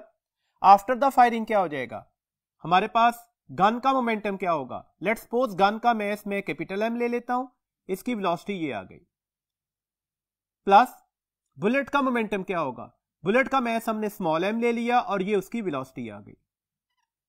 इसका मतलब क्या हुआ, अब हमारे पास इसे ऐसे लिखा जा सकता है capital M into capital V, this one is equal to the minus M into V। ये कौन सा मोमेंटम था, गन का आफ्टर द फायरिंग। ये कौन सा मोमेंटम है, बुलेट का after the firing. Both are equal and opposite. अगली पॉइंट ये में देखिएगा, हमारे पास capital V is equal to the MV divided by M। यहां से आपको क्लियर है, देखें ये जो फैक्टर होगा ना, ये फैक्टर क्या निकलेगा, लेस देन 1। अगर ये फैक्टर लेस देन 1 निकला, इसका मतलब हुआ कि अब हमारे पास ये वाली वैल्यूज कैपिटल V की वैल्यूज क्या होगी, वो लेस होगी और स्मॉल v की वैल्यूज क्या होगी, लार्जर। मतलब बुलेट की वेलोसिटी ज्यादा होगी as compare to the gun. ये मैं आफ्टर द फायरिंग की बात कर रहा हूं। अब जरा अपनी ऑप्शंस पर देखिएगा। पहली ऑप्शन है gun recoil velocity is very small. Recoil का मतलब पीछे हटना होता है। जब बुलेट फॉरवर्ड डायरेक्शन में जाएगी तो कंजर्वेशन ऑफ मोमेंटम के लिए गन क्या करेगी, रिक्वाइल करेगी। नेगेटिव का साइन इसी चीज को बता रहा है। तो गन की जो रिक्वाइल वेलोसिटी है वो बुलेट की वेलोसिटी से क्या होती है, कम होती है। तो ये ऑप्शन तो होगी ठीक। Bullet being smaller in mass has much greater velocity. Bullet का मैस कम था ना, इस वजह से उसकी वेलोसिटी ज्यादा निकली। देखो हमने क्या बोला था कि मैस इनटू वेलोसिटी हमारे पास जो है वो कांस्टेंट, मतलब मोमेंटम कांस्टेंट होगा ना। और फिजिक्स में जब भी दो फिजिकल क्वांटिटीज को मल्टीप्लाई करके आंसर कांस्टेंट लिया जाए तो मतलब है इन दोनों में कौन सा रिलेशन आता है, इनवर्स रिलेशन आता है। तो बात ये भी जस्टिफाइड हो गई। Both have the same momentum, तो मोमेंटम तो दोनों का ही सेम था। तो इसका मतलब है करेक्ट ऑप्शन कौन सी हो गई, all of these. Next question देखिएगा। Two balls collides elastically such that m1 is much larger than m2 while m2 is at rest। देखो सिंपल सा केस है हमारे पास elastic collision in one dimension का। एक हेवियर ऑब्जेक्ट लाइटर ऑब्जेक्ट से collide कर रहा है जबकि लाइटर ऑब्जेक्ट रेस्ट पर भी मौजूद है। तो क्या फर्क पड़ेगा, क्या हेवियर ऑब्जेक्ट की वेलोसिटी पर कोई फर्क पड़ना चाहिए आफ्टर द कोलिजन? कतन नहीं, तो ये तो सेम रहेगी। लाइटर ऑब्जेक्ट की वेलोसिटी पर क्या फर्क पड़ेगा, तो ये 2 times of the heavier object की वेलोसिटी जितनी हो जाएगी। प्लस का साइन बता रहा है, डायरेक्शन भी क्या रहेगी, सेम रहेगी। इसका मतलब हुआ v2 डैश इज 0 मीटर पर सेकंड, ये तो गलत ऑप्शन होगी। v2 dash is equal to the 2v1, ठीक हो गया। And v1 dash is nearly equal to v1, ये भी ठीक हो गया। तो इसका मतलब है करेक्ट ऑप्शन कौन सी होगी, both beta and Charlie, and that is the delta option. A body is dropped from the top of a tower and reaches ground in 3 seconds, then the height of tower आपने calculate करनी है। कौन सा formula लगा दी, हमारे पास second equation of motion है। सेकंड इक्वेशन ऑफ मोशन क्या है, s is equal to the VIT plus half GT square. आपने क्या किया, ड्रॉप किया है हाइट ऑफ टावर से, तो ऑब्वियसली VI का फैक्टर क्या हो जाएगा, 0, तो ये टाइम से मल्टीप्लाई होकर ये तो हो गया 0। दिस मीन्स डेट h किसके बराबर आ गया, हाफ GT स्क्वायर के। That's why half multiply by 10 multiply by कितना टाइम लगा था, 3 सेकेंड्स। तो 3 का स्क्वायर क्या हो जाएगा, 9। तो ऑलमोस्ट आंसर कितना निकलेगा, 45 मीटर। आंसर इसके नियर अबाउट आएगा ना, क्योंकि हमने यहां पर g की वैल्यूज 10 लगाई है, जबकि एग्जैक्टली g की वैल्यूज क्या होती है, 9.8 होती है। तो इसके अकॉर्डिंगली अपनी ऑप्शंस को देखते हैं।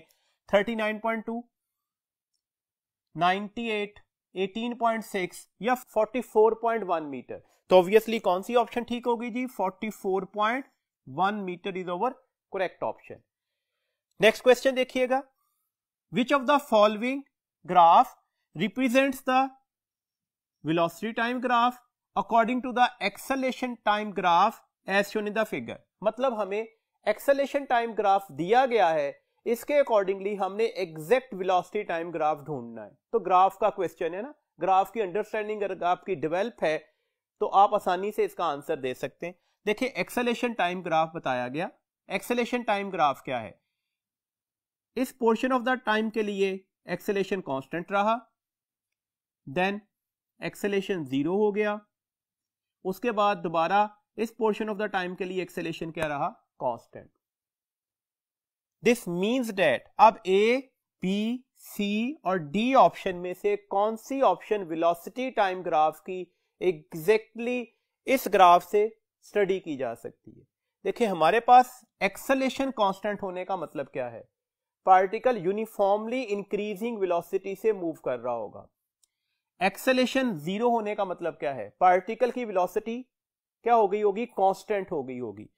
फिर एक्सेलेरेशन कांस्टेंट होने का मतलब क्या हुआ, पार्टिकल दोबारा यूनिफॉर्मली इंक्रीजिंग वेलोसिटी से मूव कर रहा होगा।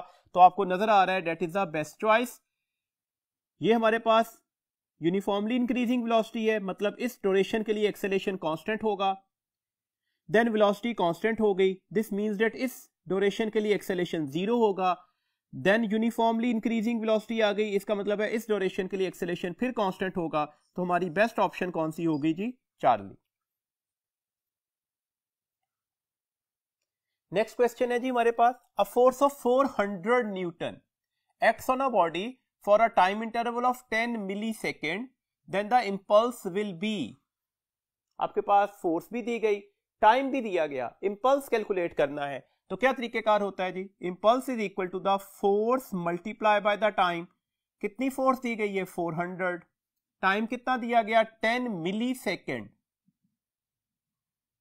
अब देखिए आंसर क्या हो जाएगा, that is a 4000 into 10 raise की पावर -3। ये 10 रेज की पावर -3 इस 3 जीरो से कैंसिल हो गए, तो आंसर क्या निकलेगा 4 न्यूटन सेकेंड। इंपल्स के यूनिट्स लगेंगे ना, तो डेट्स ए करेक्ट ऑप्शन को हो जाएगी 4 newton second and that is a beta option. Next question देखिएगा, the speed of projectile at maximum height is half of the initial speed. ये condition दे दी गई, मैक्सिमम हाइट पर जाकर जो प्रोजेक्टाइल की स्पीड होती है ना वो अपनी इनिशियल स्पीड का हाफ हो जाएगी। Then the angle of projection is, आपने कैलकुलेट क्या करना है एंगल। देखिए मैक्सिमम हाइट पर जाकर स्पीड होती किसके बराबर है, मैक्सिमम हाइट के ऊपर स्पीड जो है वो सारी की सारी उसका x component of the velocity निकल आता है, तो डेट्स व्हाई मैक्सिमम हाइट की जो स्पीड है वो vi cos थीटा से लिखी जाती है। वजह क्या है, vertical component of velocity at the maximum height क्या हो जाता है, 0 हो जाता है। अब कंडीशन ऑफ द क्वेश्चन लगा दें, मैक्सिमम हाइट पर जो स्पीड है वो half of the initial speed होगी, और इनिशियल स्पीड को v से रिप्रेजेंटेशन दी गई, मतलब vh की वैल्यूज मैंने लगा दी v/2, इनिशियल स्पीड v है इंटू कॉस ऑफ थीटा। अब आप एंगल कैलकुलेट कर लेंगे, ये वेलोसिटी से कैंसिल हो गई, इसका मतलब हुआ कॉस ऑफ थीटा किसके बराबर आ गया 1/2 के। दिस मींस दैट थीटा किसके बराबर आ जाएगा कॉस इनवर्स 1/2 के, और कॉस इनवर्स 1/2 किसके बराबर होता है 60 डिग्री के, तो कौन सी ऑप्शन ठीक हो गई जी, बीटा। नेक्स्ट क्वेश्चन है, the range of projectile at 15 degree is R. आपको किसी एंगल के ऊपर रेंज ऑफ प्रोजेक्टाइल दे दी गई और ये आर है। At an angle 75 degree the range of projectile will be. 75 degree पर रेंज ऑफ प्रोजेक्टाइल क्या होगी, देखिए 75 और अगर मैं 15 को ऐड करता हूं तो आंसर बनता है 90। हमें ये बात अच्छी तरह से पता है, अगर दो एंगल्स का सम 90 डिग्री बन जाए तो इन दोनों एंगल पर रेंजेस आपस में क्या हो जाती हैं, इक्वल हो जाती हैं। इसका मतलब है 15 डिग्री पर अगर रेंज आर थी तो 75 डिग्री पर भी रेंज क्या होगी, आर ही होगी, तो करेक्ट ऑप्शन हमारे पास क्या होगी, अल्फा। नेक्स्ट हम डिस्कस करना चाह रहे हैं कुछ पास पेपर एमसीक्यूज को। इन टॉपिक्स के रिलेटेड हमारे पास यूएचएस के लास्ट ईयर में कौन कौन से क्वेश्चंस पूछे गए हैं। देखें पहला क्वेश्चन है, for projectile motion in the absence of air resistance. 4 options दी गई हैं, कंडीशन दे दी गई है एब्सेंस ऑफ एयर रेजिस्टेंस, आपने करेक्ट ऑप्शन को ढूंढना है। पहली ऑप्शन है वर्टिकल स्पीड इज कांस्टेंट। देखें प्रोजेक्टाइल मोशन में वर्टिकल स्पीड कांस्टेंट नहीं होती, वेरिएबल होती है। जब तक प्रोजेक्टाइल अपवर्ड ट्रेवल कर रहा होता है वर्टिकल स्पीड ग्रेजुअली डिक्रीज कर रही होती है, हाईएस्ट पॉइंट पर जाकर वर्टिकल स्पीड 0 हो जाती है, और अगर प्रोजेक्टाइल डाउनवर्ड मूव करना शुरू कर दे तो फिर वर्टिकल स्पीड क्या करती जाएगी, इंक्रीज करती जाएगी, तो ये कांस्टेंट नहीं हो सकती। बीटा ऑप्शन है हॉरिजॉन्टल फोर्स इज कांस्टेंट। अगर हम एयर रेजिस्टेंस को इग्नोर कर दें तो हॉरिजॉन्टल फोर्स Fx इसका फैक्टर जो है वो 0 के बराबर निकलता है, तो ये कांस्टेंट नहीं है, ये 0 है। चार्ली ऑप्शन है हॉरिजॉन्टल एक्सेलेरेशन इज 0। अगर हॉरिजॉन्टल फोर्स ही 0 है तो ऑब्वियसली हॉरिजॉन्टल एक्सेलेरेशन का कंपोनेंट का निकलेगा 0, तो ये ऑप्शन इस वक्त ठीक हो गई। डेल्टा ऑप्शन है वर्टिकल एक्सेलेरेशन इज 0। क्या वर्टिकल एक्सेलेरेशन 0 होता है, तो हमने कहा था कतन नहीं, ay की वैल्यूज -g के बराबर होती है, तो इस वक्त करेक्ट ऑप्शन कौन सी है, that is the Charlie. Next question देखिएगा जी, the range of projectile depends upon the velocity and angle of projection. और angle of projection it means 45 degree, कुछ भी हो सकता था ना, 60 डिग्री 30 डिग्री। इन दो चीजों पर रेंज ऑफ प्रोजेक्टाइल डिपेंड कर रही होती है। बेसिक सा फॉर्मूला है ना, vi² divided by g into sine of 2 theta, तो दो चीजों पर डिपेंड कर रही है, वेलोसिटी और एंगल ऑफ प्रोजेक्शन पर। For a fixed velocity, velocity आपने कांस्टेंट कर दी है, when theta is larger than 45 which of the following is correct, आपने बताना है कौन सी चीज ठीक है। बोथ हाइट एंड रेंज, इसका मतलब है हाइट और रेंज का हम रिलेशनशिप बताना चाह रहे हैं। Attain bye projectile is more, both height and range attain by the projectile is less. उसने कहा जो हाइट है और रेंज ऑफ प्रोजेक्टाइल है वो दोनों बढ़ती जाएंगी, हाइट और रेंज दोनों कम होती जाएंगी।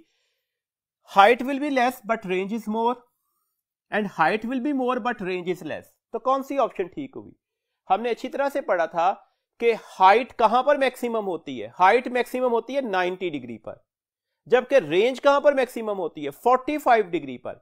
इसका मतलब है 45 डिग्री तक तो हाइट भी बढ़ रही होगी, रेंज भी बढ़ रही होगी। और अगर एंगल 45 डिग्री से लार्जर हो गया, अब हाइट तो फर्दर बढ़ेगी जबकि रेंज अब फर्दर नहीं बढ़ रही होगी, बल्कि पहले से क्या होना शुरू हो जाएगी, कम होना शुरू हो गई। तो कौन सी ऑप्शन हमारे पास ठीक हो गई? That is a delta, height will be more but range is less. Next question है जी, if two objects of equal masses are moving towards each other, की वर्ड है मूविंग टूवर्ड्स ईच अदर, मतलब इन दोनों की डायरेक्शन ऑफ वेलोसिटी जो है वो अपोजिट टू ईच अदर है, then what will be the total momentum after elastic head on collision.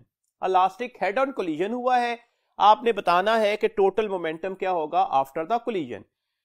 क्या दिया गया? मैसेज भी इक्वल, स्पीड भी equal, direction of motion opposite. तो इसका मतलब है initial momentum before the collision क्या होगा? That is mv plus minus mv towards each other. Lead कर रहा है कि अगर एक की वेलोसिटी v है तो दूसरी की माइनस v होगी, तो आंसर किसके बराबर निकला? 0 के। और इलास्टिक कोलिजन में इनिशियल मोमेंटम किसके बराबर होता है? फाइनल मोमेंटम के। तो डेट्स वाई फाइनल मोमेंटम भी क्या निकलेगा? 0 ही निकलेगा। अब देखिएगा, ऑप्शन ए 0, ऑप्शन डेल्टा 0। इसका मतलब है अब हमें एग्जैक्ट यूनिट्स भी देखने होंगे। ऑप्शन अल्फा में देखिएगा यूनिट्स लिखे गए किलोग्राम मीटर पर सेकंड, ऑप्शन डेल्टा में यूनिट्स लिखे गए मीटर सेकंड पर किलोग्राम। तो कौन सी ऑप्शन हमारे पास इस वक्त करेक्ट हुई? ऑप्शन अल्फा 0 किलोग्राम मीटर पर सेकंड। जी, अभी आज जो हमने टॉपिक डिस्कस किए उनके अच्छी तरह से प्रैक्टिस कीजिएगा। इसके लिए आपके पास स्टेप की प्रैक्टिस अवेलेबल्स हैं ताकि यहां से आने वाले क्वेश्चंस को आप आसानी से सॉल्व कर सकें। अपना बहुत ख्याल रखिएगा। अल्लाह हाफिज।